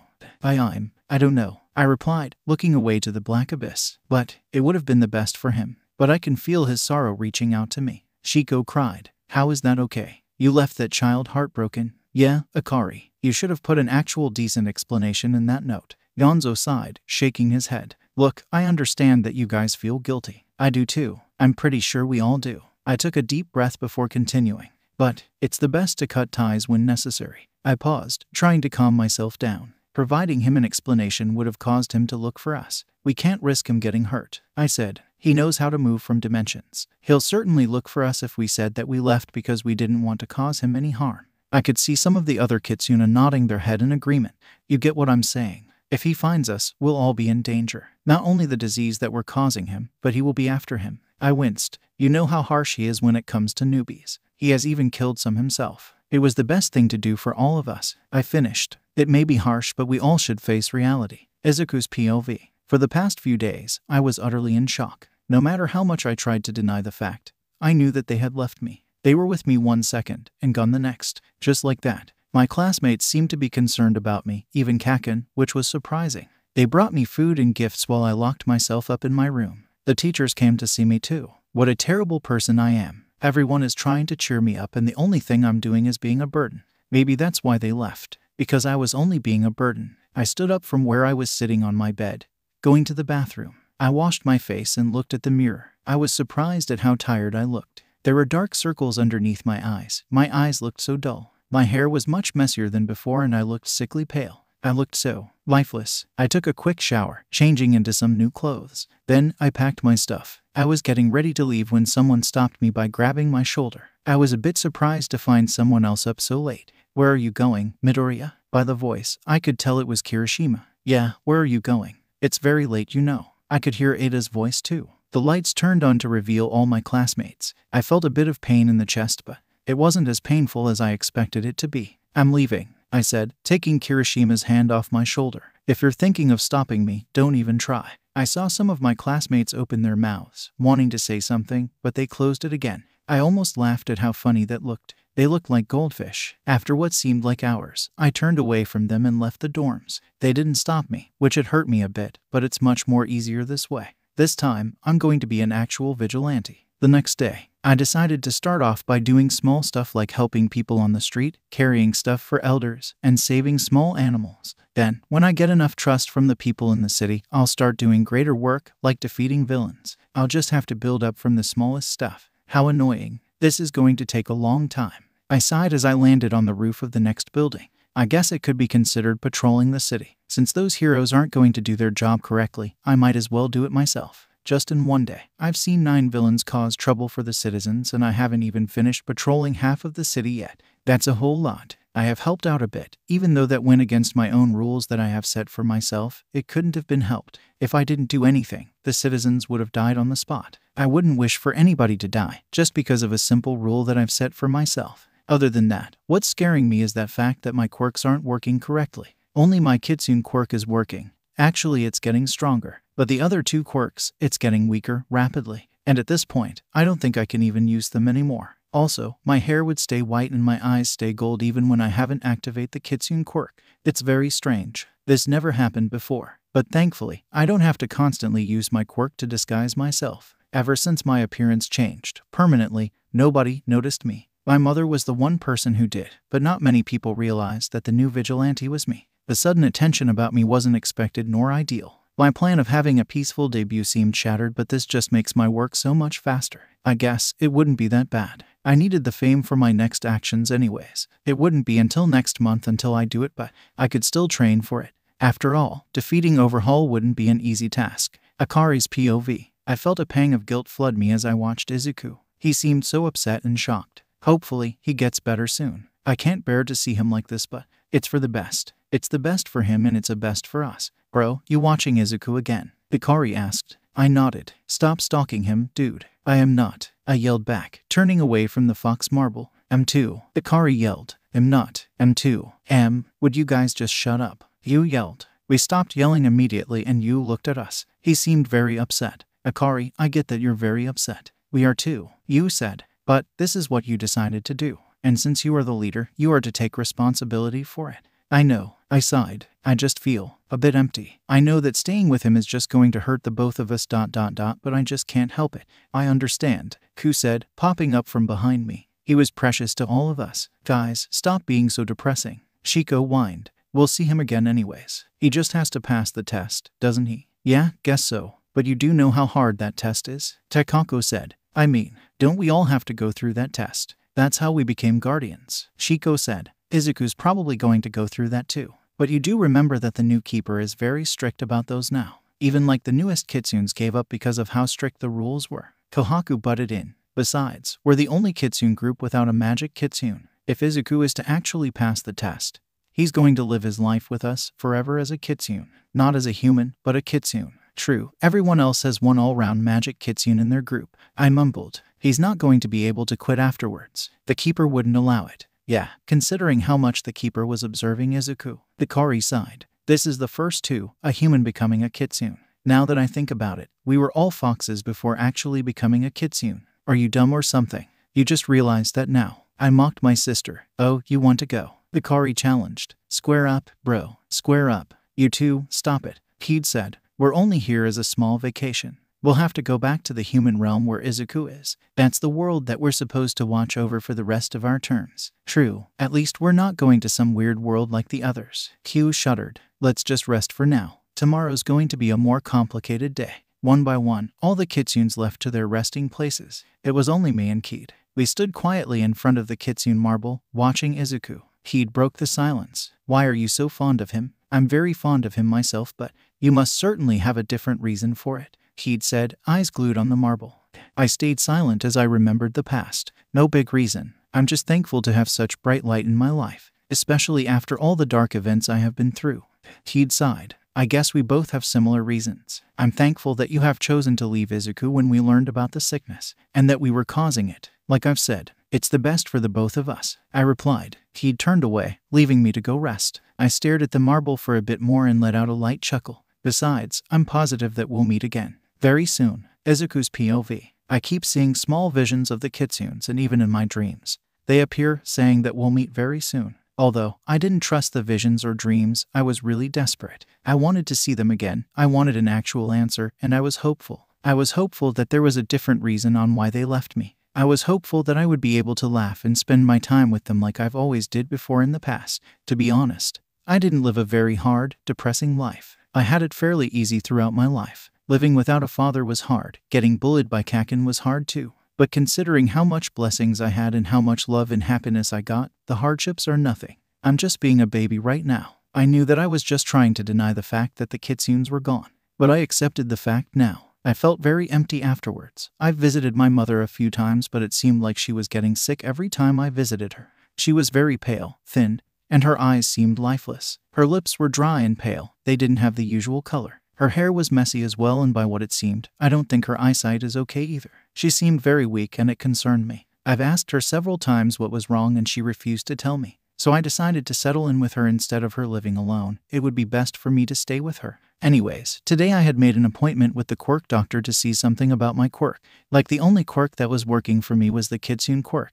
The other two quirks seemed to grow weaker by day, and the Crystallis quirk had already stopped working for me. It was truly weird and concerning for me. Not to mention that my appearance was changing too. My hair is starting to grow naturally white, and my eyes are slowly changing into a gold color. A mark appeared on my face not too long ago, and ears, tails, and fangs are growing out. Also, my sickness has gotten better. I stopped throwing up blood, my headaches started to cease, and my body felt more energized. It was almost as if I was back to normal again. It was like the disappearance of the kitsunes just made me into a new person. Or perhaps it was the strand of All Might hair that I ate that helped me recover from the sickness. Either ways, I'm feeling so much better now, and the control over my quirk is getting better. Time skip. Hello, Dr. Suzumu, I said, smiling as I opened the office door. Dr. Suzumu was the head doctor of the hospital that my mother went to. He's really friendly and nice, and also knows a lot about quirks, so he often gives me checkups. I told him about the vigilante stuff and work I'm doing, and he has accepted it. He feels like a family member to me, and it felt nice to know that I had someone to lean on.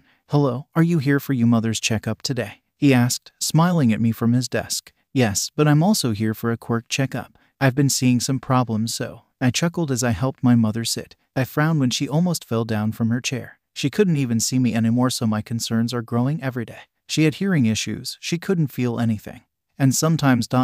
she even forgot my name. It hurt me so much to see her like this, and I've been trying to do everything I could to help her, but not even the best doctors of Japan knew what the sickness was. Dr. Suzumu has been giving her medications, which helped, but neither did he know what is wrong with her. Okay, your mother's sickness is getting worse. Dr. Suzumu sighed. I can see that it's getting worse by day, and at this rate, she won't make it. Is there really no cure for it? I asked. It's not that. If we knew what the sickness was, we would have done everything to help, Dr. Suzumu said. But, from every single one of the examinations that we did, it shows up that your mother is perfectly healthy. There isn't one single disease that's harming her. Then, what do you think is causing this? I asked, staring at my mother. Well, I'm not quite sure, but I've heard of quirks that make people sick ... That could be the case, but the results of the medical tests show no signs of quirk problems, Dr. Suzumu said, showing me the medical files. It could be that we don't know about the disease your mother has, and because of that, we can't do anything to help her. One wrong decision and it could cause much harm to her health.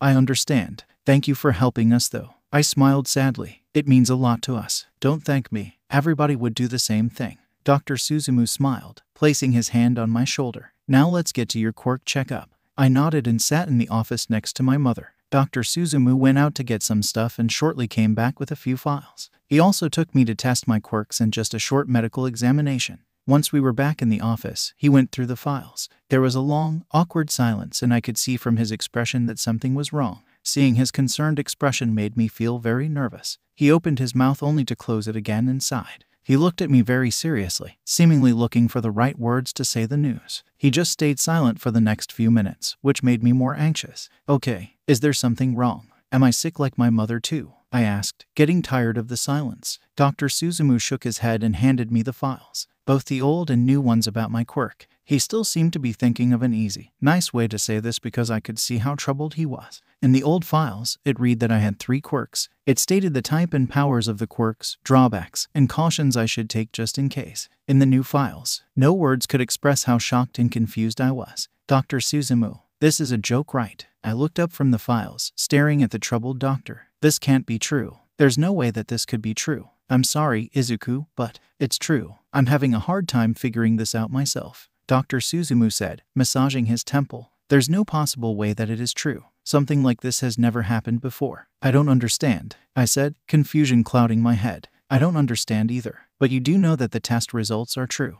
Dr. Suzumu said, trying to calm me down. I'm very sorry and puzzled to say this. I was still trying to process everything. I could read the files and I knew what it meant. But my brain decided to shut down on me. Dr. Suzumu's hand grabbing my trembling hand broke me out of my trance. Izuku, you're quirkless. Izuku's POV. It's been a month since I've been classified as quirkless. I'm more confused than devastated. After all, I still can use my kitsune quirk. It's actually working quite well. It's just the other quirks that aren't working that well. So, I've been training by myself at home with the one quirk that would work for me. I'm not sure if I should call it a quirk anymore. It's just like a part of me now. It's almost like I'm no longer a human. Other than that, everything's been stressful for me. My mother's health, money issues, and even the smallest things are stressful for me. Some people have been spying on me and I can't go anywhere public without wearing a disguise because people notice my weird appearance. I sighed, pulling on a really thick, large hoodie. I put on a mask and left the house. I locked the door behind me, leaving to go to the pharmacy to buy some medicine for my mother.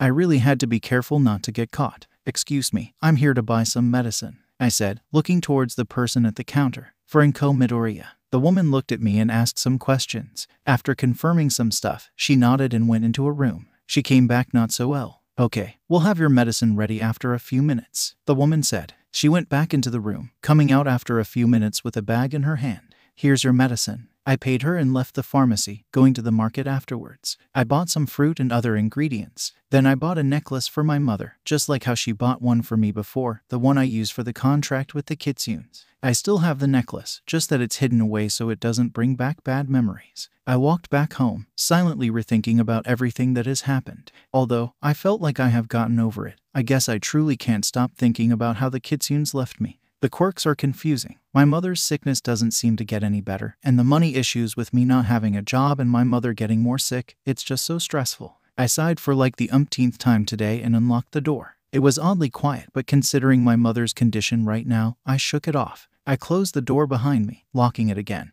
and going to the kitchen to make my mother some soup. When I finished it, I poured some in a bowl and took it to my mother's room with some water and side dishes on a tray. I also took the necklace to give it to her as a present, in hopes that it would help her keep some memories. I smiled to myself as I opened the door to her room. "Mom, I made your favorite soup," I said, looking towards my mother. "Mom," I looked a little bit more closely, only to see that she laid on her bed, motionless. I dropped the tray I was holding and the food spilled everywhere. I walked towards my lifeless mother. Seeing her dead eyes staring into thin air made my heart shatter. I was in denial, but the moment I felt her cold hand, I knew that it was true. No matter how much I wanted to deny it, I knew so very well that she was dead. I felt tears fall down my face and soon, I was crying my heart out. I didn't even realize that I was on the floor. All I knew was that my mother was dead. The only parent that I had while growing up, the only person who supported me all the way, the one person I knew I could rely on, was now dead. And what killed me the most was that I couldn't have been the son she would have wanted for me to become. I've only disappointed her, becoming a vigilante, leaving UA, and burdening her with my personal problems. She did everything she could for me and all that I have been was a burden. And now, she's gone. I'm sorry, Mom. I'm sorry. Akari's POV. I was staring at the fox marble. Izuku's mother had passed away and I was crying as well. I may have not known her very well, but she had treated me very nicely and like I was her own son every time we met each other. Kitsunes weren't supposed to cry for humans, a rule that was set centuries ago by the first Kitsune keeper, but I couldn't help but let out a few drops of tears. Bro, what? Akari stopped when she saw the fox marble. What is this? It's exactly what it's showing, I said, blinking a few times. That can't be. Wasn't she healthy the last time we saw her? Akari stuttered. It wasn't even that long ago. There's no way she's... Akari got cut off by Chico coming in. There's no way she's what? She asked. I opened my mouth to say something but I couldn't get myself to say it. I just motioned towards the marble and Chico fell silent. I turned away, mostly to hide my tears, but also because the sight was so painful to see. I could hear more kitsunes coming in and each of them started to cry when they realized what was happening. How is this so? Sunio asked. Wasn't she perfectly fine the last time we saw her? Same question, Keed said. Although I could see that he was deeply troubled and sad by her death, he was hiding it fairly well. She was healthy like a few months ago. We had a few moments of silence and mourning. A few of them went away to their own rooms to get some time alone and accept the fact, I guess. I just sat there, crying, and Keed and Akari tried to calm me down. That went on for quite a while, but I calmed down soon enough. So, any idea why that might have happened? Keed asked, not even turning to look at me. I guess that also shocked him quite a bit. No, it could have been a test by the Kitsune keeper, I mumbled, eyes stinging from all the crying that I just did. Well, we Kitsunes aren't allowed to kill humans, remember? Akari said. Oh yeah, I sighed. Then, I had this really sickening thought in my head. Wait, maybe, He'd turned to look at me. Remember how Izuku was getting sick because of us? I said. The other two nodded, looking at me as if asking me how that has to do with anything that is happening right now. I stayed silent for a few more moments, just to get my thoughts straight. The cause of her death might be Izuku. Izuku's POV. It's been a while since my mother has passed away. Her funeral was held a few days ago, but sadly, not many people came. Kaken's family came. Some of mother's friends and family came, but even so, there was only around 6 people in total. That made me realize how much time my mother spent in taking care of me, helping me, and supporting everything that I did. That made me feel so much worse about how I've taken everything so lightly. I've promised that I will become a great son for my mother, a great person that children can look up to, and a reliable hero that people can trust in. Although, what I am doing is far from being a hero, since technically, no matter how much good stuff I did, I'm still doing it illegally. Anyways, I've moved out of the house, probably more like kicked out since I couldn't pay the rent. I started living on the streets, mostly on rooftops, so I don't get discovered easily. But there was a time where a shop owner saw me lurking around on the roof of the shop next to her, so I decided to take more caution to that. I've been training my one remaining quirk as well, although it's no longer even considered a quirk now. It wasn't only Dr. Suzumu who said that I had no quirk. Other quirk doctors told me that too, and every test I've gotten had the same exact results. So I've come to the conclusion that the quirk is now a part of me, which I wouldn't consider to be a good thing. I have also been making a plan to crash Overhaul's hideout. I've been spying on several heroes, villains, and hero agencies, hoping to find out some useful information, and I've been able to find out about Overhaul's whereabouts. I also learned about how the other heroes were going to crash Overhaul's hideout, so I decided to put my plan into action sooner than I would have liked. I was planning to raid his hideout someday next week, a few days before the heroes get there, and just sneak away the child I've heard about. I will fight overhaul if I need to, but I would prefer not to, since that'll just waste my time. I sighed, throwing away the apple juice I was sipping on. I walked around the night street, wearing a simple black hoodie and a black cap. Sure, it may look suspicious, but who would think that a wanted vigilante would go around walking in the streets? Besides, my shapeshifting skills have improved since I first used it. I've been training really hard since I started living on the streets. I improved greatly on my illusions, which could last up till a day, and I could fly, or more like float, for around a minute. I still have lots of room for improvement, considering that brainwashing people is a pain for me. I can control a small amount of light and darkness, but controlling time is something I haven't even tried yet. Like heck will I try that? I've been seeing lost spirits these days and have been helping them out as well. Even though helping out spirits were much harder than helping people, I enjoyed it much. Especially lost spirits. Lost spirits are spirits that have an large, strong urge for revenge or an urge to live. Lost spirits are also spirits that have a large amount of mana. Akari had once told me that kitsunes had often killed these spirits, using their mana or power to their advantage, although that was banned a long time ago. And now kitsunes were only allowed to come in contact with these spirits when helping them out. I guess I'm doing the same thing, just that I'm not a kitsune. But with everything happening and my appearance changing more by day, I'm not really sure if I'm a human anymore. Maybe I wasn't one to begin with. Akari's POV. What do you mean Izuku's the cause of his mother's death? I yelled, confused, yet angry that my brother said that. Why would Izuku ever harm her? I'm not saying that he did it on purpose. Akari yelled back. Guys, calm down. The others are sleeping and the keeper's going to be angry if you caused a ruckus in the resting dimension. Keed said, slightly glaring at us. Do you want to get kicked out during our vacation? We then calmed down and Akari soon spoke up. What I'm saying is that he might have been consuming her life energy. My brother explained. I stared at Akari, still confused. You remember that we were consuming too much of Izuku's mana and causing him to be sick, right? Yes, of course. That's why we left him in the first place. I retorted. You're talking to me as if I'm stupid or something. Well, you kind of are, Keed said, quietly. I glared at him, about to punch him, but he just dodged, simply cleaning his glasses. You're too violent, Akari. Not to mention you're a simpleton. I huffed, sending Keed glares as he observed his glasses. Akari laughed hysterically at me, getting on my nerves. He ended up getting punched by me anyways. These things are crappy. Keed scrunched up his nose, putting on his glasses again. How do humans use these anyways? I just sighed and turned to my brother, who was about to continue his explanation. So, like you know, kitsunes have to replenish their energy every once in a while. And that only happens when kitsunes are in the same dimension as the kitsune crystal. The longest a kitsune can go without replenishing their energy varies between a few months to a year, depending on how much tails they have. My brother said, if they don't replenish their energy, the worst outcome is death. But kitsunes have another way of replenishing their energy, which is to consume mana or life energy from other creatures. And, I asked, still not getting what he was trying to say. What he's trying to say is that Izuku may have been unintentionally consuming his mother's life energy to replenish his energy. He'd said, giving me an "are you an idiot" look. That could be possible since he's been living in the human dimension ever since he could remember. But that's only if he is a kitsune. But, isn't he a human? I asked. He's been a human ever since he was born. He may have lived like a human, but that doesn't mean he is one. Izuku's POV. I slowly walked around Overhaul's hideout. I had followed in one of his followers into the hideout, knocking the man unconscious after figuring out the way in.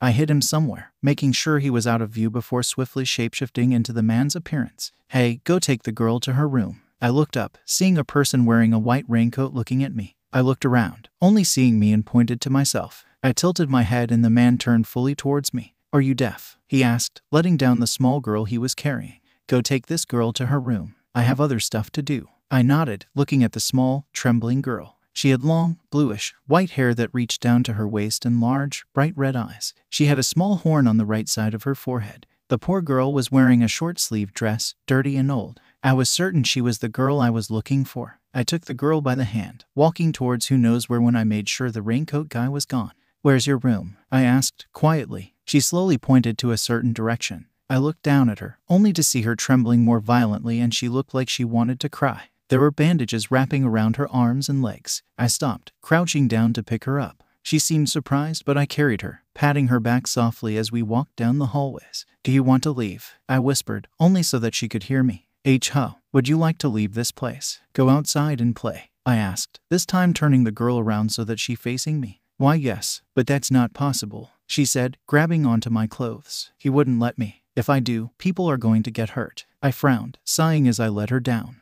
After making sure that nobody was around, I patted her hair, smiling slightly at her. I can take you out. I whispered. Nobody will get hurt and you can be free, play with friends, eat delicious foods, and do whatever you want. But she looked down. People will get hurt because of me. I'm dangerous. No, you're not dangerous. I smiled. You're wonderful and I can get you out of here. I'll be here for you, okay? She hesitantly nodded but looked at me with teary eyes. She hugged onto me and I picked her up, carrying her to her room.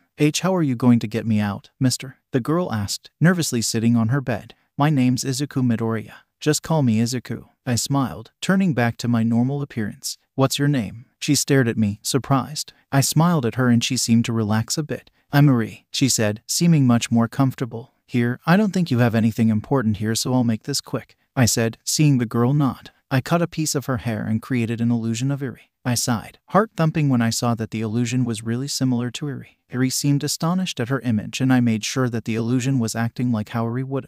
Okay, we have to go soon, I said, picking her up again. The illusion will disappear in a few days, but it'll be best for us to be as far away from here as possible. What do you think you're doing? I heard a voice, making me snap my head to the direction of the source. What are you doing to my daughter, mister? The man wore a weird bird mask and had short, auburn hair, and not to mention, he had oddly long lower eyelashes. I then realized that he was Overhaul, the man who's been hurting the poor girl. Awa, don't call me that. You make me feel old. I smirked, sarcasm evident in my voice. As for your daughter, she'll be coming with me to experience some happiness. Let her go and I might spare you. The man said. What about you let us go, and I'll spare you? I said, feeling Eri grip onto me more harder. Eri, would you want that hero to die because of you? The man said, looking towards the poor girl that was hugging onto me. Would you want another person to die because of your selfish desires? Eri whimpered, her grip tightening then loosening as she left go of me. I looked at her but smiled, saying that I'll be much happier if she would trust me. You can trust me. I smiled. I mean, if I wasn't strong, I wouldn't have been here in the first place. Eri seemed to be reassured and hugged me again.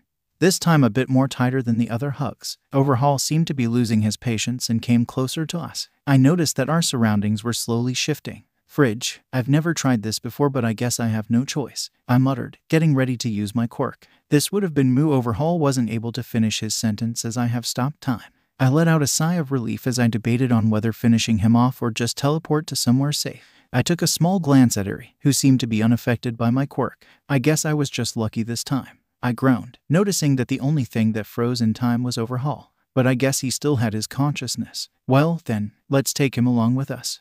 Eri looked at me as if I was crazy. To the police station, or maybe we need to drop him off at like an ocean or something.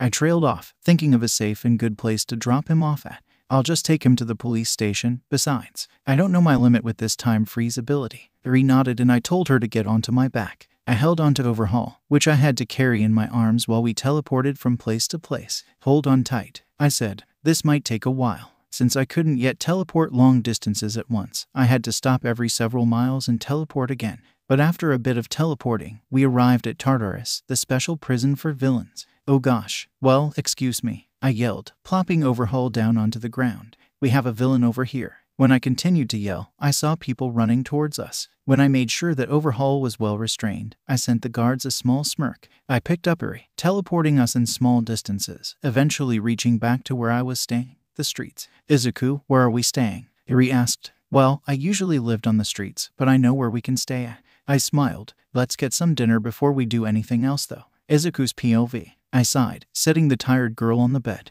I managed to rent a house for the month so that Eri wouldn't have to go wandering around on the streets like I did. I sat on the bed next to her, singing her a calming song since it seemed like she was having a hard time falling asleep. A song that my mother used to sing me. After a few moments, Eri fell asleep, giving me the perfect timing to get some groceries. During the time I take care of Eri, I've decided to lessen my time fighting crimes and spend time with her instead. I locked the door securely before going to the nearest market. I bought some pork and some vegetables, hoping that what I cook will fit Eri's taste. I was about to head home when I passed by a clothes shop. The image of Eri's dirty clothes flashed in my mind and I walked into the clothes store. Hello dear, what can I do for you? A friendly-looking woman said, approaching me as I looked through some girls' clothing. I glanced at the women. I was looking for some clothes for my younger sister. She's around 6 years old now. Really, clothes for children are over there in the right, she said, showing me where it was. Thank you, I said, giving the woman a lazy smile. I sighed in relief when the woman went away, kind of annoyed that she chose to talk to me. I'm just thankful she left me alone though.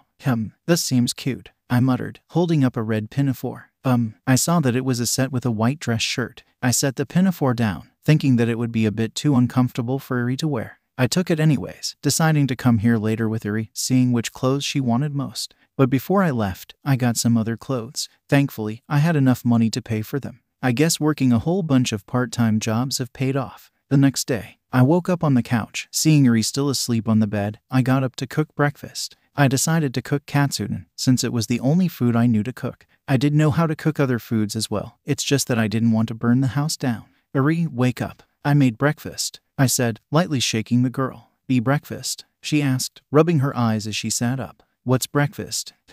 Breakfast is what you call food that you eat in the morning, I explained, smiling when I saw the girl's eyes sparkle. I'm not sure if you'll like it though. Eri started eating and I did as well, silently praying that the food will fit her taste. She looked up at me after eating a spoonful and I smiled when I saw her eyes sparkle. It tastes great, Eri said. Thank you, Nai-chan. Why, you're welcome. I was honestly flustered when she called me Nai-chan, but I shrugged it off. I continued watching her eat. She must have been very hungry. I frowned when I realized that she never once smiled to me, even after getting free from overhaul. It must have been very hard for her. Eri, why don't you smile? I asked, taking the bowls from her when she finished. How? Eri paused, looking at me. How do you smile? This took me by surprise. But I realized that in her situation, most people would have said the same. This is kind of hard to explain. I sighed. Eri, someone smiles when they're happy. I won't force you to smile because there's no meaning behind an empty smile, but I'd love to see your smile one day. At this, Eri teared up and I panicked, frantically trying to calm her down. Once she did, she looked up at me. And although I saw tears rolling down her face, I could see happiness glistening in her eyes. That was enough for me to feel better. I hugged her and she hugged back, her tears falling onto my chest. Guess what? I said once she calmed down. I pulled out the clothes I bought from yesterday, which was wrapped in a box. She tilted her head, looking at me. What is it? Tada, I said, pulling out the dress for her. This is for you, Eri. Gee, thank you, she said, looking at me. And these are your shoes, I said, giving her some sneakers. Eri looked at me and hugged me again. I hugged her, patting her back. Today, I'm going to take you shopping, I said, smiling. You can get anything you want. Oh, really? Eri asked. I nodded. Thank you. I just smiled, getting a comb and brushing Eri's uncombed hair. I helped her wash up and change into the clothes I bought for her. I then changed as well, getting into my new red sweater I bought the other night. Whoa, we're pairs, Eri said, pointing at my sweater. Yep, we're pairs, I said, grabbing her hand and taking her outside. Now, let's go experience some freedom. Time skip. It was already sunset and Eri and I have had such a fun time today. We went shopping for clothes and I bought her a small bunny doll, telling her that it was something she could remember me by. We went to the movies. We ate popcorn and soda, watching a kids' movie that Eri seemed to be interested in. Currently, we were sitting on a bench in the park, eating ice cream and watching the ducks wobble around. I sighed, relieved that my shapeshifting hadn't worn off yet. Nai-chan, Eri said, tugging on my sweater sleeves. Thank you. I asked. For what? For helping me and teaching me how to smile, Eri said, this time looking up to me. She smiled. Thank you. I felt so happy when I saw her smile. It felt like a lot of weight was being lifted up from my shoulders. I felt whole again. Since my mother's death and the disappearance of the kitsunes, I've been feeling lonely and empty. But seeing Eri's smile, I felt so much better.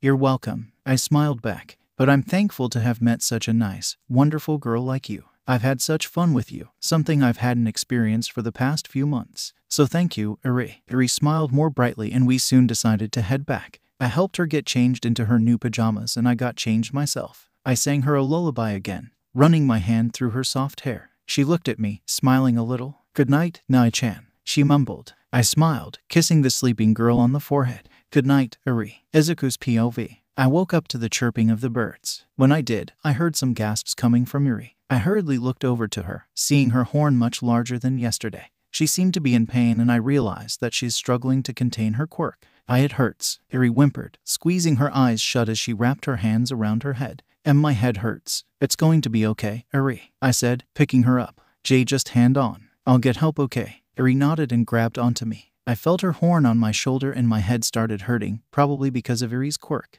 I bit my lips, trying my best to ignore the pain, and I started running the fastest I could to the first place I thought, UA. Although it did take a while, I finally managed to get to the entrance of UA. Many staffs and students were surprised, some even trying to catch me, since I was probably a wanted figure. I ignored them, shouting for them to stay away, mostly because I didn't want Eri to get hurt, but also because Eri's quirk might harm them. W wears a racer hat, I said, panting. Everybody just stared, making my patience to wear thin. I gritted my teeth, glaring at the students in the hallway. "Where's Eraserhead?" I yelled, making some people come out of their classrooms, including a few teachers. "I need to see him. Right now." "What is it, Midoriya? Or should I call you Deku?" I turned around to see Mr. Aizawa. "Stop causing a ruck. I need your help," I panted, feeling pressure on my body as Eri's state seemed to get worse. Upon seeing Eri, Mr. Aizawa seemed extremely surprised. He then seemed to understand what I needed help with, and he cancelled Eri's quirk, causing me to fall down due to my strength leaving me knees. Eri soon calmed down, her horn shrinking back to its normal size. She looked at me worriedly and I just smiled, hugging her close. I was about to get up, attempting to leave, but Mr. Aizawa grabbed me. All Might and Cementos held me back as Midnight took away Eri from me. I struggled and somehow I managed to get free with my quirk,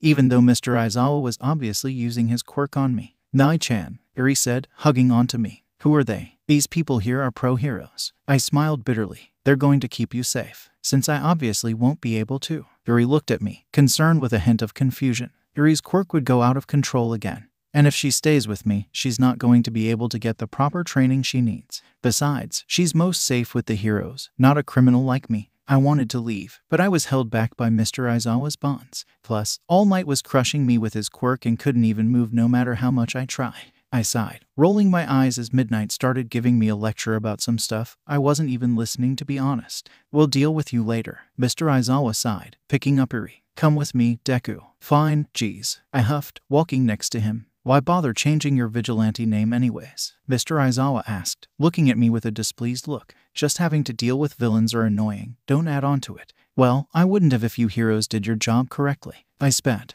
"You guys can't even take care of the citizens." I just felt like I should take matters into my own hands. Mr. Aizawa shot me a glare. He was about to say something when we were interrupted by Eri, who seemed a bit upset. "Don't hurt my Nai-chan, Mr." Eri said, surprising both me and Mr. Aizawa. "He saved me and took care of me when nobody else did." I smiled, comforting Eri that Mr. Aizawa did nothing wrong and that we were just having a friendly argument. We continued to walk to wherever we were going in silence, Eri clinging on to me since she didn't seem to feel comfortable in Mr. Aizawa's arms. She kept asking me where we were and if I was going to be okay. "We're here," Mr. Aizawa said, stopping in front of the infirmary. "Go in and get yourself treated, along with the girl. Then come to the office." I nodded and watched him leave, hesitantly opening the infirmary doors. I froze when I opened the doors, seeing Kaken, who was right behind the door. He was clutching his forehead, since I think I slammed the door into his face. "Oops, didn't see you there, Kaken." I snickered, making him growl. "Did you miss me?" "Shut up, useless Deku," he yelled, pushing me. "Get out of my way." "Oh, well, then," I smirked. "See you soon, Kaken." He just glared at me, leaving the infirmary. I sighed, setting down Eri on one of the infirmary beds, and I asked Recovery Girl to check Eri's state. She did a quick checkup on both of us, giving Eri some candy and giving me some bandages. "So, are you having fun messing around?" Recovery Girl asked, sitting back at her desk. "Sure, you might be doing good deeds, but child, it's still illegal. I wouldn't be doing it if the heroes weren't so scared to step up for everybody." I snorted. Just because someone's quirkless, they push them aside, and all heroes care about is fame and money. They're just so hypocritical. "But that's how the world is. That's the world we live in," Recovery Girl said, patting my back. Just don't get yourself in too much trouble. There are people relying on you." I nodded, smiling a bit at her words. I felt better, knowing that she understood how I felt and that she doesn't see me as a law-breaking criminal, but as another person. It felt so much better since she didn't reprimand me for doing what I believed was right. "That makes me feel slightly better," I said, giving her a smile. "So, did you miss me?" Recovery Girl sighed, shaking her head as she let out a chuckle. "You never change, do you? But I guess that's your charm. You know me so well." I laughed. "Welcome back, Izuku." Izuku's POV. "Midoriya, we have decided to give you one last chance to prove yourself," Nezu said. "We'll allow you to redeem yourself by either studying here or helping the pro heroes." I currently stood in front of the pro heroes and the teachers of UA. They were having a meeting with some policemen and government agencies about what to do with me. "I'll help out then." I smiled. "Oh, and I have a request." "What is your request?" Nezu asked. If something bad happens to me." I sucked in a breath. "Please look over Eri. She's like a sister for me." Nezu nodded and allowed me to leave. Mr. Aizawa showed me where I was going to live, since I was going to be under constant surveillance. Thankfully, they didn't separate Eri from me. "Get some rest. You'll be joining the other children in their training starting tomorrow," Mr. Aizawa told me. "If you need anything, you can call me." Mr. Aizawa left his phone number on the table and left. I glanced at Eri, who was sleeping. I sighed and sat at the seat, which was located near the bed. I wish they didn't leave, I said, gently brushing Yuri's hair. Why does everyone leave me? Father left. Kakin never liked me in the first place. The Kitsunes left, and Mother left too. I felt some tears fall down my face. I just wished that someone will listen to what I have to say. I whispered, my eyes closing. I just wished for someone to hear me out, not reprimand me. I'm tired of people telling me to do that, do this. I sighed, opening my eyes to look at Yuri again. She looked so peaceful while sleeping. Who am I to say this? You've probably gone through more than me. I chuckled sadly, standing up. I need some fresh air. I quietly left the room, closing the door behind me. I quickly left the building, walking around the UA campus, hoping to find a place quiet enough to organize my thoughts. I ended up sitting on the grass behind the building. I looked up at the sky. The sky was painted in beautiful shades of orange and blue. We'll be here for you, Izuku. Remember, we're all one. We're a family now. I smiled to myself, recalling what Akari had once said to me. We're all one, huh? I frowned. What happened to that promise? When did everything go wrong? What did I do wrong? Aizawa's POV. Are you sure this is the right thing to do? All Might asked Nezu. The boy seems really tired, not to mention what had happened to his mother. I don't know either, but wounds heal by time and I trust that Midoriya is strong enough to deal with his own problems. Nezu replied. And besides, we have a duty to do as adults. We can guide him to do good and perhaps we can bring back his real smile. I see, I mumbled. Well, I go check on him. Nezu nodded and I quickly walked out of the office. Just as I reached the room where Midoriya was staying, I saw him leave the room. I quietly followed him, making sure that he didn't see me. What did I do wrong? I froze when I heard the boy say this. Just this one question was enough for me to understand that Izuku was indeed hurt. I could see it in his eyes. The pain, the sorrow. I can hear the hollowness in his voice and how strained it is. I can feel it. Even if he manages to fool others with his fake, sarcastic personality, I could see how hurt he was. Just, why do you insist on keeping up that painful facade? I questioned. Although I haven't said it loud enough for him to hear it, he looked at me. His eyes were red and tears were falling down his face. He looked so broken, yet he had a smile on his face. Didn't know you were there. The boy chuckled, standing up from where he sat. Well, I'll get going. Don't want to disturb you. Just as Midoriya passed by, I grabbed his arms, making him look at me again. I hesitantly hugged him, patting his back. He was first very stiff but he soon relaxed, his body trembling as I felt warm tears on my shoulder. Why, you know, Mr. Aizawa, Midoriya called. It hurts so much. I feel as if I'm drowning in a never-ending ocean of sorrow, getting pulled back up into the light, only to be pushed back into the endless ocean of darkness again and again. I frowned at his words. His voice sounded so dead, so empty. Does nobody care? Midoriya's voice spoke out. Am I really just a criminal to everyone? Is that all I am? Does nobody see that I'm a person too? That I have feelings too? Does nobody really care? I hugged him tighter and the boy hugged back, his face buried into my chest. I care. I may not know what you're going through, but I whispered, rubbing circles on the boy's back. I care. You're never alone in this world, child. Akari's POV. Akari, we have to go. My sister nagged. Our vacation's over, dude. Yeah, I sighed. I'm just not ready to see him again. I feel bad for leaving so suddenly. You know, I do too. But explaining to him directly will be better than just leaving that poor boy in sorrow. We also have some news to tell him. Akari retorted. Besides, we all miss him. Everybody nodded, all looking down since we all knew how much Izuku has been going through the moment we left. We had promised to stay with him but we had left him during his hardest times. I know. Let's go. I smiled. Let's go meet that problem child. Izuku's POV. I smirked, waving at all my former classmates when they stared at me in shock. I stood next to Mr. Aizawa, casually ignoring the insults that were pouring out from Kakin's mouth. This child right here will start assist me in teaching you guys as well, mostly during quirk training. Mr. Aizawa announced once the bell rung. He will also be joining you in several classes and events. So please welcome him. Like last time, I sent all of them a smile and some people sent me welcoming looks, while some sent me wary looks, and some, mostly Kakin, sent me threatening glares. I appreciate your kindness, I said. I look forward to working with you guys once again. Welcome back, Midoriya. I chuckled at how they said that in unison. I felt somewhat happy that they accepted me again. Perhaps I've been pushing myself away from people a bit too much. I never thought that I would, once again, enjoy being with people when I obviously know that I'm going to lose them. I've always lost people. They either left or they died. I sighed, shaking away my thoughts as I quickly took this short moment to get to know my classmates, and dare I say, friends, a bit more. After that quick few minutes, Mr. Aizawa dismissed me, saying that it was time for class. I nodded, stumbling outside of the classroom, since their first period isn't one of the classes that I'm supposed to be in. I'm supposed to be helping Class 1B for the first 2 periods. Nai-chan. I turned around to see Eri running towards me with Midnight on her tail. Let's play. I'm sorry, Eri. I smiled, crouching down and patting her hair. I have to help the teachers here. Do you want to come with me? Eri nodded her head after a few seconds. I thanked Midnight for taking care of Eri during the morning, and Midnight just smiled, leaving us to go to Class 1B. We walked in silence for a while before I opened my mouth. So, Eri, do you feel lonely? I asked. Like, don't you want any friends? Well, I have you, Nai-chan, so I don't feel lonely that much. Eri smiled, and today I met some fox friends. They were so cute. I flinched when she said the word fox. I guess I still can't erase the memories of them no matter how much I tried. Oh, where did you meet them? I asked. I saw them outside, Eri said, her eyes sparkling. The leader is the one named Akari. At that, I completely froze. I took in a deep breath before turning towards Eri. She looked up at me as thoughts raced through my head and my heartbeat increased. Nai-chan, are you okay? I gulped as her voice rang through my head. Akari, I stuttered, seeing Eri nod her head. Did you call me? Nezu's POV. So, he was crying yesterday. I asked Aizawa. Aizawa simply nodded, staring at me from his place on the couch. He was settled in his yellow sleeping bag and he seemed troubled.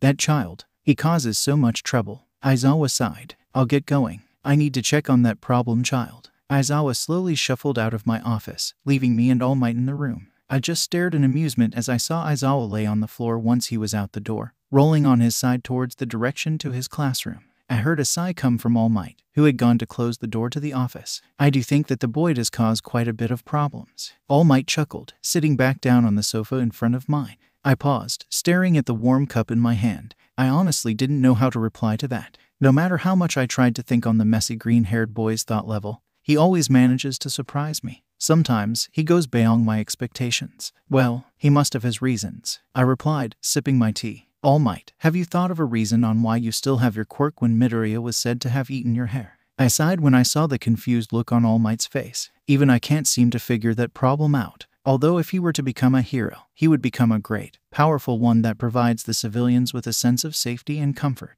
He would be able to bring a smile to everyone's face, child or elders. No, I saw him eat my hair and I'm certain that it's been taken to effect. All Might mumbled, but I still have my quirk and this doesn't make sense. It really doesn't make sense. I sighed. You should go talk to him about it. And you should also consider passing your quirk on to someone else. We don't have much time left. All Might simply nodded and sipped his tea as well. So, are you going to tell young Midoriya about that little plan of yours? All Might asked. Nah, I got that young girl to help me out. I smiled. It seemed like she'll do anything for that boy. How did you get them to come here in the first place? All Might asked. How did you find those kitsunes, actually? I chuckled, looking at All Might. I have my ways. Besides, both of them, they were suffering. I sighed. I wonder just how dumb they can be. All Might choked on the tea and I just handed him a napkin. I feel bad for the child. I said. He deserves better. I see. All Might said. I agree. So when are you going to show those kitsunes to the boy? Oh, they probably already have. I smirked. I wonder if that child will appreciate my little welcome present.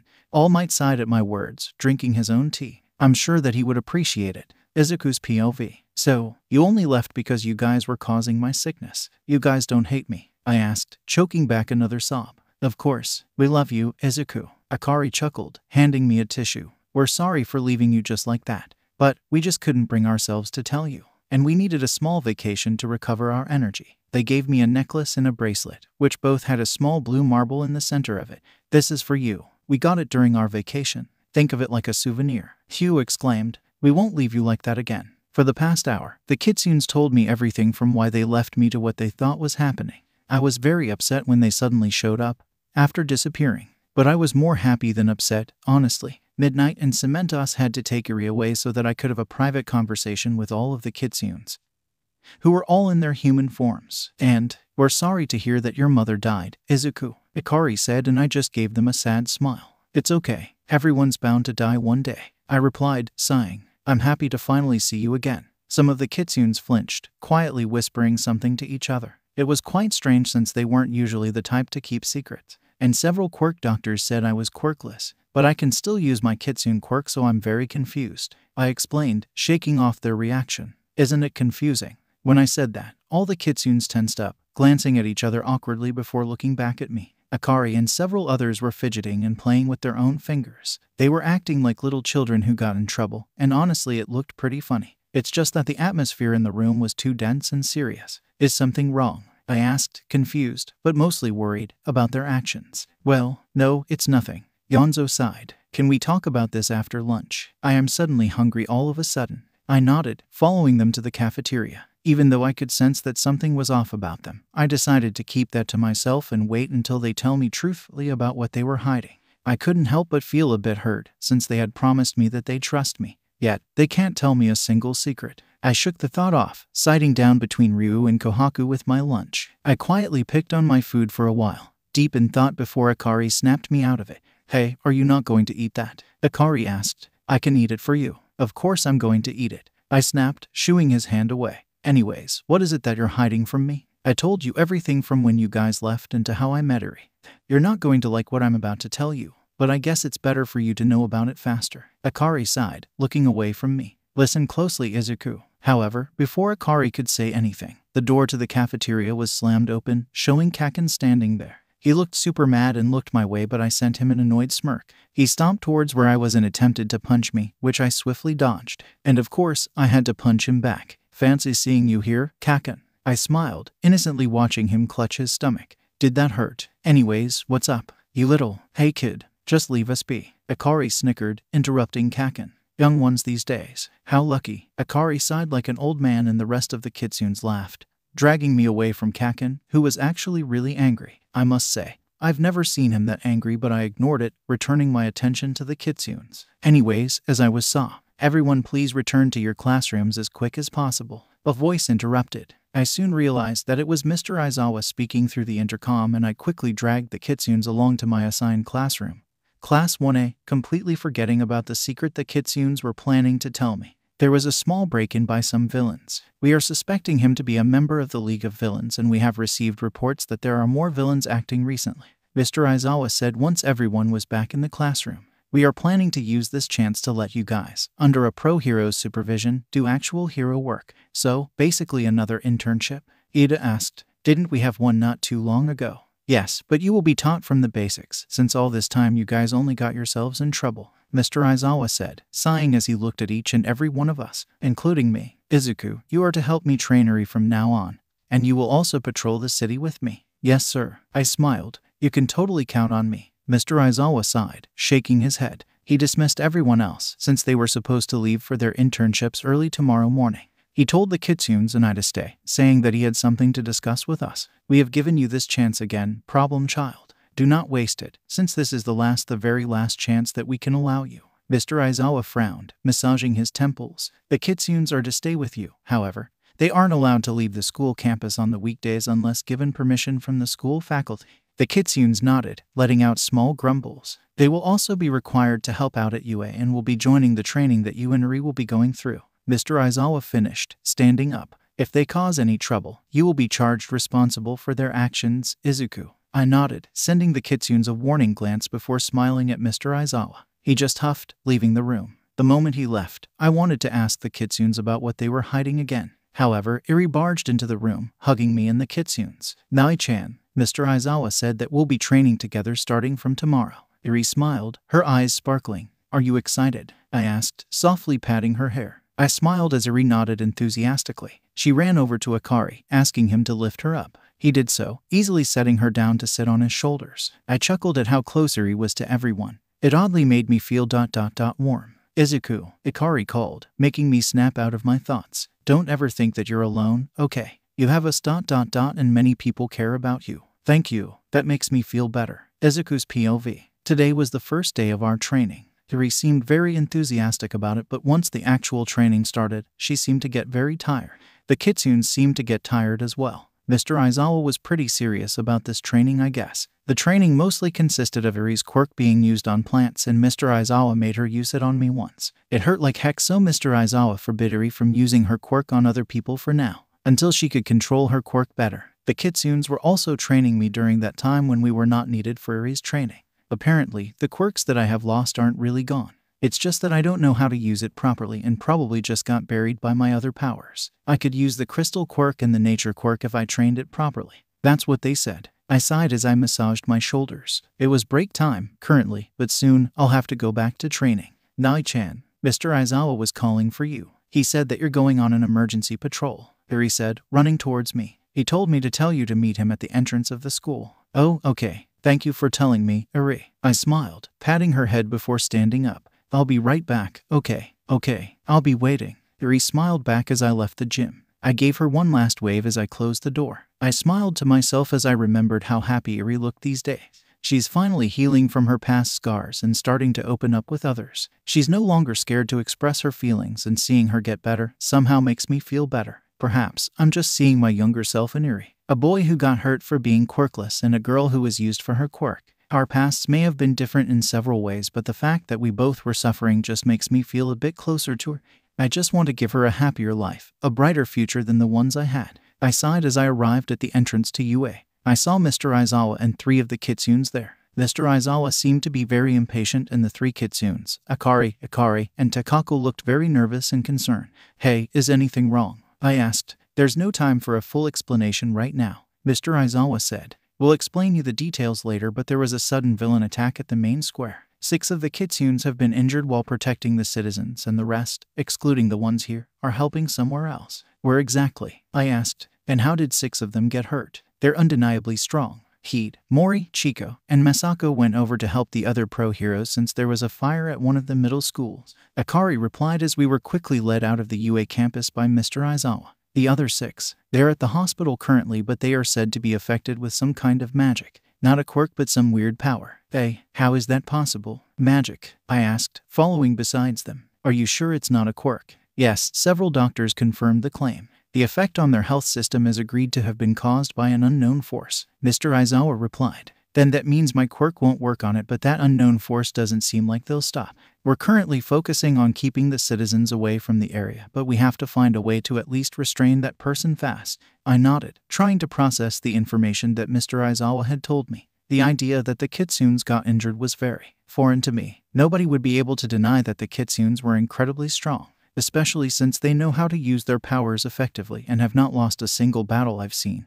Everything that they were telling me sounded like lies. But the expressions on Akari, and Takako's face was all that I needed to see that confirmed that everything right now was indeed true. That everything that was happening right now was not a prank or a dream, but in fact a reality. I bit my lips. My head was spinning and my breath hitched. My heart was pounding and many emotions flooded me. First, disbelief, then bewilderment, and then concern, fear, sorrow, and finally anger. Everything felt so frustrating. The fact that I, again, couldn't do anything to protect the ones I loved, that the kitsunes might die as well, and that I will be thrown away after I prove is a disappointment, that I, again, might end up alone. When I came back to reality, we were already at the main square of the city. There was a large crack in the ground and many people were injured. Blood was everywhere and screams sounded from every corner. There were fire and smoke in the air, but the person who caused all of this was nowhere to be found.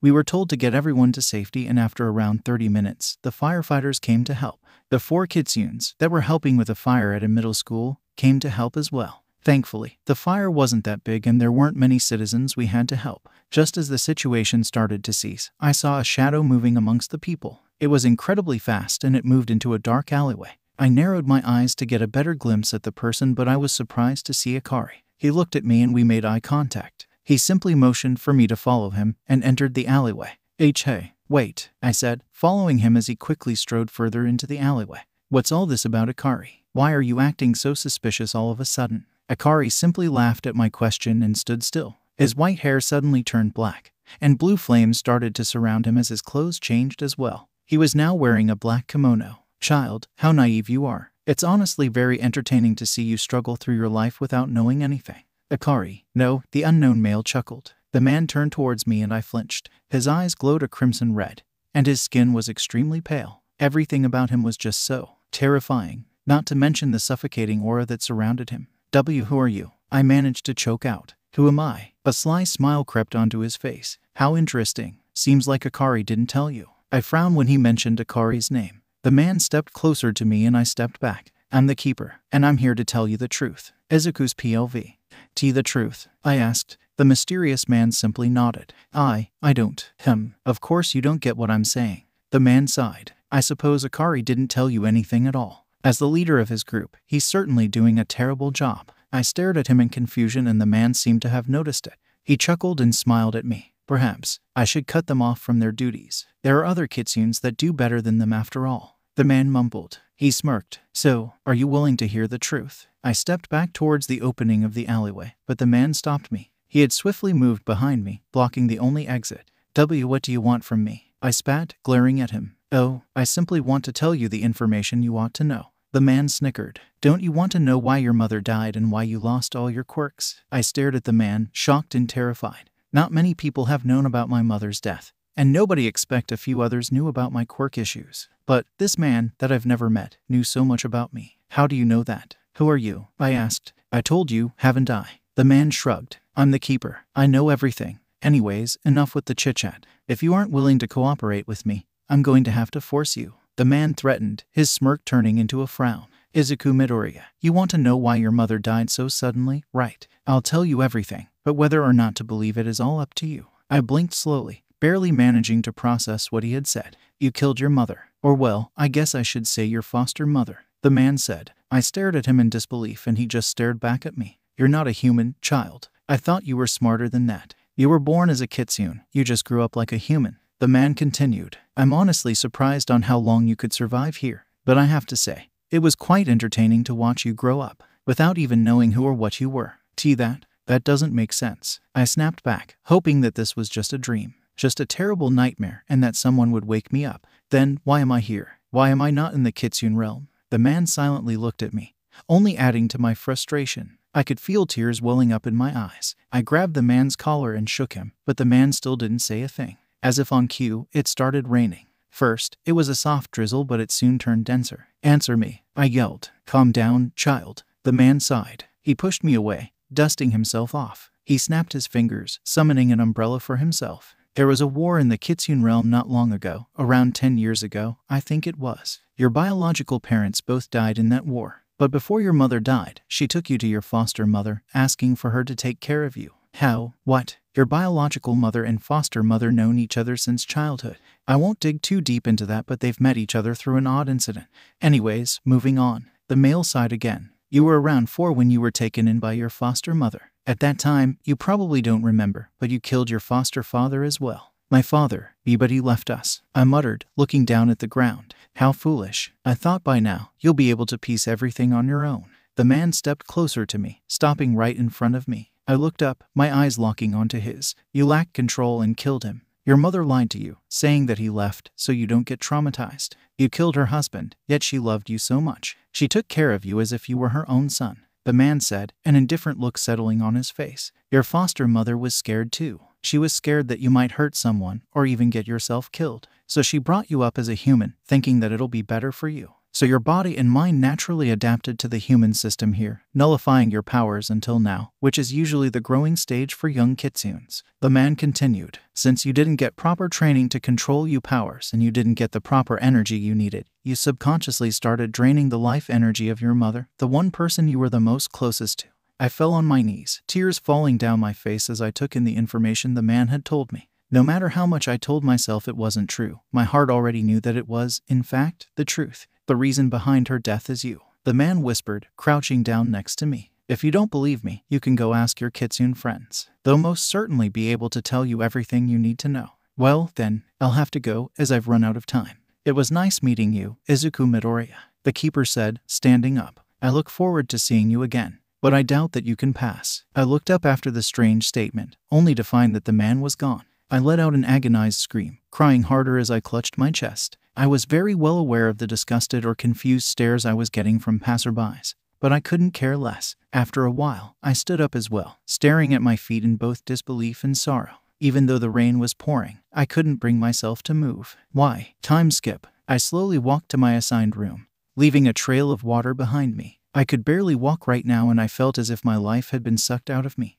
My clothes stuck onto me because of the rainwater, but there was something more important on my mind right now. I passed by the numerous UA staffs, ignoring their stares and comments. I had to find Akari and the others. They would be able to tell me the truth. Maybe then, I'll be able to accept the reality a bit easier. I bumped into someone. I slowly looked up, seeing the familiar golden eyes staring down at me. The moment I saw Akari's concerned face, I felt the tears well up in my eyes again, and no matter how much I tried to hold it back, No matter how much I tried to hide it, the tears were falling down my face again. I looked away, staring at the ground. Even though I was looking for Akari, I couldn't help but feel hurt that he had not told me such important news first, that I had to hear it from someone else to learn the truth, that I had to hear the truth from a stranger rather than the person I considered my closest friend. "Are you okay, Izuku?" Akari asked, grabbing my shoulders. "Why are you back so late?" "We were worried." I stayed silent for a while. "Why?" I asked. "Huh? Why didn't you tell me?" I asked again. "What are you talking about?" Akari snapped, shaking me. I shut my mouth again. Then, when I mustered up the courage to do so, I looked back up at Akari. I forced myself to look into his eyes, my expression morphing into a bitter one from the lifeless one I wore previously. "Why didn't you tell me the truth?" Akari's POV. "Is Izuku still in his room?" Ryu asked me. I nodded, letting out a worried sigh. Everyone groaned, all seeming very concerned. Izuku had been holed up in his room ever since that one day he returned. He yelled at us, demanding for an answer, going on about what the keeper had told him. Out of frustration, I had yelled back, "Yes, it's all true. You killed your mother, you killed your father. You never belonged here in the first place." Izuku had seemed very shocked when I had replied like that. It was when he started crying that I snapped back to reality. I wanted to apologize to him, but he had pushed me away and locked himself in his room. I felt very regretful since then. The other kitsunes were too. Actually, everybody was. The teachers, Izuku's previous classmates, even Bakugo.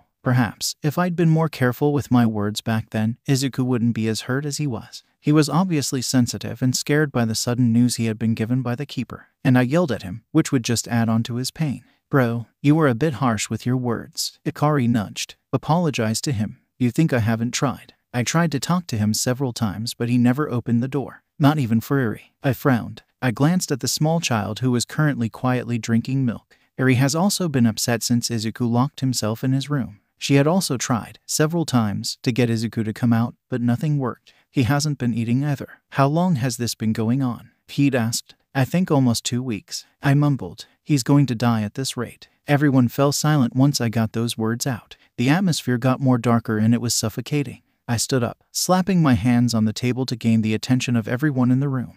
"We messed up," I muttered, scrunching up my nose. "Come on, let's go." "Go? Where to?" Kohaku asked. "What do you mean, where to?" "We're going to talk to Izuku." I snapped. "Well, he's not going to simply open the door for us." Ku snorted. "Then I'm going to break the door open. This gloominess ends today and we'll clear out the misunderstandings," I stated, making a fist of determination. Time skip. I sucked in a deep breath before knocking on the door. Like our previous attempts, there was no answer. I frowned, my eyebrow twitching slightly. I breathed to steady myself and I knocked again. "Izuku, please open the door," I said, leaning towards the door. No reply. "Izuku, open the door," I demanded, a bit more loudly. Again, no reply. "Open the fracking door, you idiot," I yelled. No reply. I felt my eyes twitching more visibly. Akari and the others stepped back and I lifted up my foot. I kicked the door, sending it flying off its hinges. It landed in the room with a loud thud, and I stomped into the quiet, dark room. It was quite cold in there, I have to say. Izuku was in the corner, hugging his knees and his head buried in between his arms. He slowly looked up at me and I was shocked. He had looked pale and hurt when he had returned, wet from the rain that night. However, now he seems much worse, if that was even possible.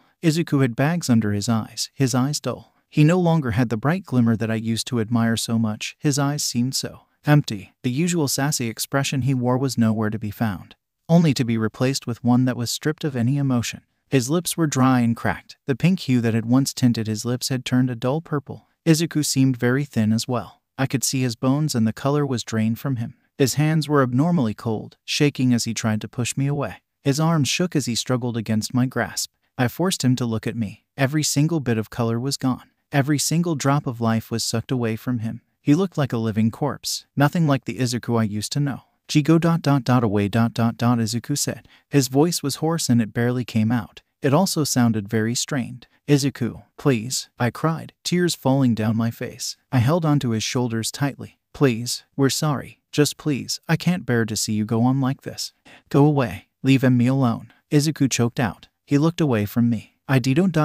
want to talk to you right now." I frowned but forced him to look at me again. He stared lifelessly at me and I stared into his empty eyes. It pained me to see him in this state. Before he could say something, I pulled him into a hug. Izuku stayed still for a while but he soon started hiccuping. Worried, I pulled away, only to see him crying again. Tears streamed down his face and he quickly tried to wipe them away. I grabbed his hands and pulled him into another hug. This time, the others joined in and wrapped themselves around Izuku. Izuku cried harder, hugging back. "I'm sorry. We're sorry, Izuku," Masako said softly, patting his hair. "We're all sorry, and we are all worried. Everyone, even Bakugo, was worried about you," Chiko said. "Please, we won't force you to do anything you're not comfortable with for now, but please, at least eat something." Yu quickly gave Izuku a tray of food, and Izuku stared blankly at the tray for a while before hesitantly lifting a spoon. We all stared at him as he started eating, observing him so that he doesn't leave a single piece of rice left. Izu looked up at us after finishing his food. He didn't say anything, he simply stared at us. "We're sorry," I said. "It's fine. It couldn't have been helped," Izuku replied, looking away. Perhaps it was fated to be that way. But Izuku paused, taking in a few breaths before he turned his gaze back towards us. He gave us a bitter, pained smile, another stream of tears rolling down his face. "I would have appreciated it if you guys were the first one to tell me." Izuku's POV. I sat quietly as the kitsunes explained in detail about my identity. Everything that the keeper had said was true. I killed my foster parents. I was the cause of their death. "I guess I'm really not fit to be a hero," I said, bitterly chuckling at my words. "Well, so if what you said is true, the keeper may be testing me, analyzing my mental and emotional health, right?" "That's what I think," Akari said, scratching his cheek. "Most of us kitsunes usually have no emotions until we meet our fated group.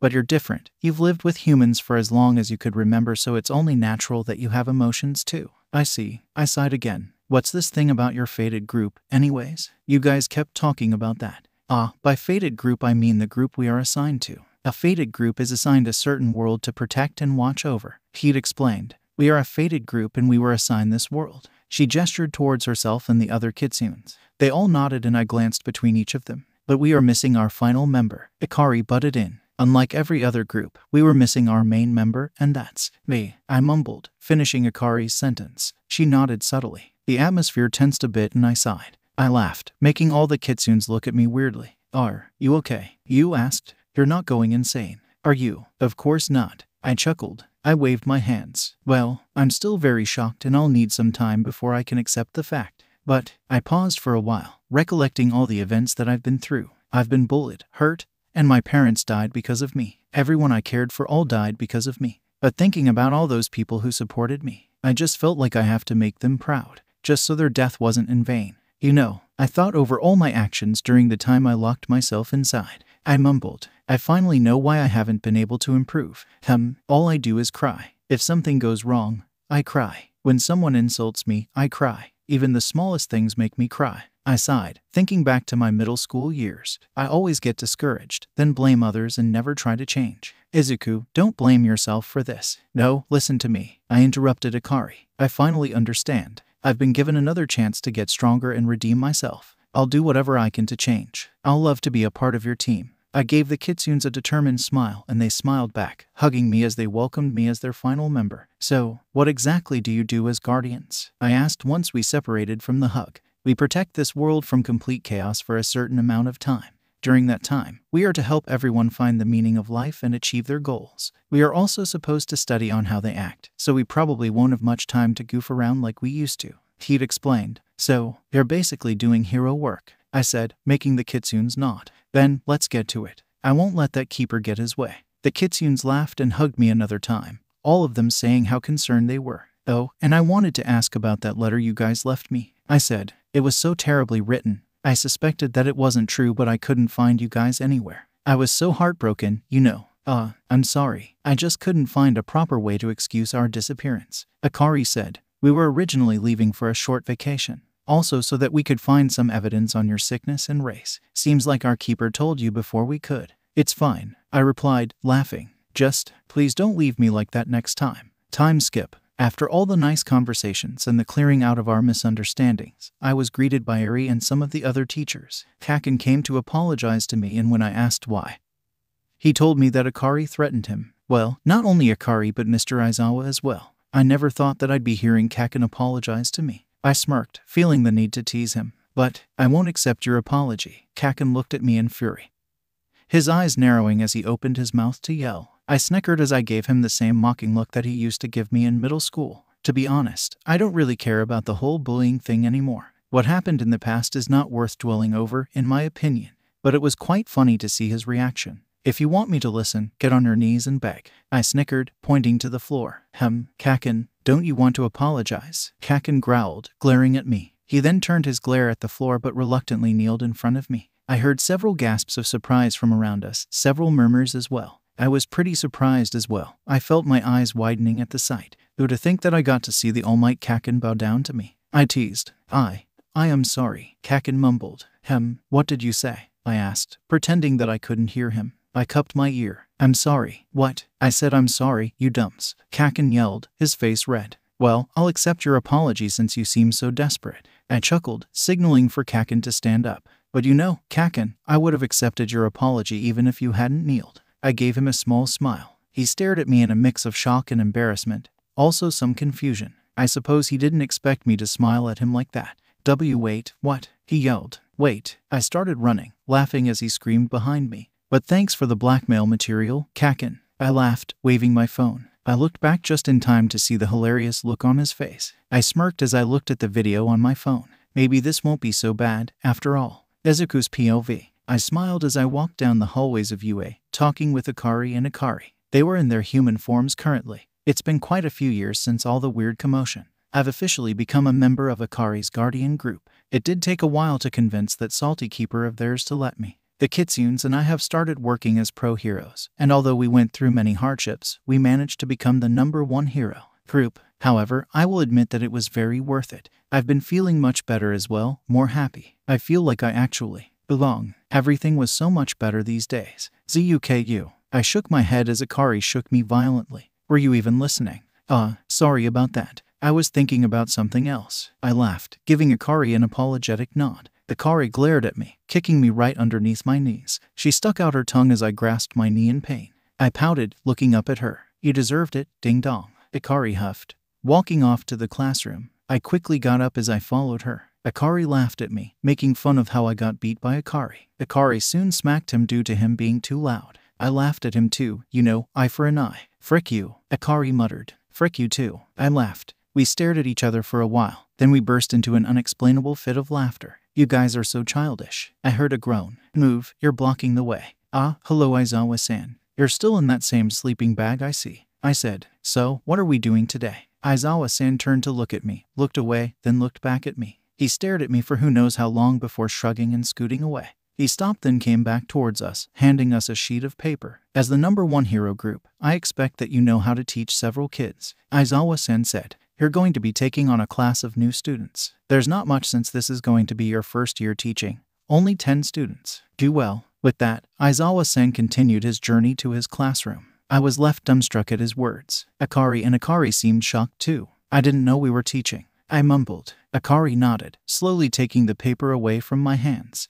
This class is really small though. Akari commented, snatching the paper away. We have some familiar names too. Soon, Akari got into a fight about who was going to teach first. I sighed, chuckling a bit as I watched the two brawl on the floor. I picked up the piece of paper, walking away, leaving the two kitsunes to fight. Hey, young Midoriya, I'm assuming that you've been told that you'll be teaching this year. All Might said, approaching me. Of course, Dad told me. I said. All Might laughed at my little joke. I see. Well, I sure hope you don't blow up the classroom like last year. All Might said. I had a hard time fixing that. Cemento said, walking up to us. I looked away, feeling guilty about that. I let out a chuckle. I'll be sure not to do that this year, I said, starting my way to the classroom I was assigned to. Well, I'll see you guys later. The two pro heroes waved at me, and I happily skipped over to my classroom. Hugh and Ku was already on their way. Man, I hate staying in my human form. Hugh mumbled, stretching as I caught up to them. It takes up way too much of my stamina. Well, why don't you just drink one of the mana drinks you packed from our vacation a few weeks ago? I asked, referring to the energy drink that was specifically made for kitsunes. It helps a lot. Meh. Hugh shrugged. Hugh's just too stupid to drink it. Ku mumbled, rolling his eyes. At this point, his inner personality just shows. His brain cells can't process the strength of that drink. Hey, that's not true. Hugh growled, wind starting to pick up around him. Says you. Ku smirked. Tiny bits of dirt started to form in a circle around him. I watched in between, thinking about how much dust this would cause. I snapped my fingers, making the both of them stop and glare at me. Let me go. You snapped. You know I can't do that, you. I laughed. This ability comes in quite handy. The two kitsunes glared at me. Just because you can restrain us and our powers doesn't make you any stronger, broccoli. I heard Kohaku's voice from behind. Like why are you guys all standing out in the hall? Keed asked, a vein showing on his forehead as he popped his head out of the classroom. Class has already started, and as teachers, you were supposed to be getting ready in this room 30 minutes ago.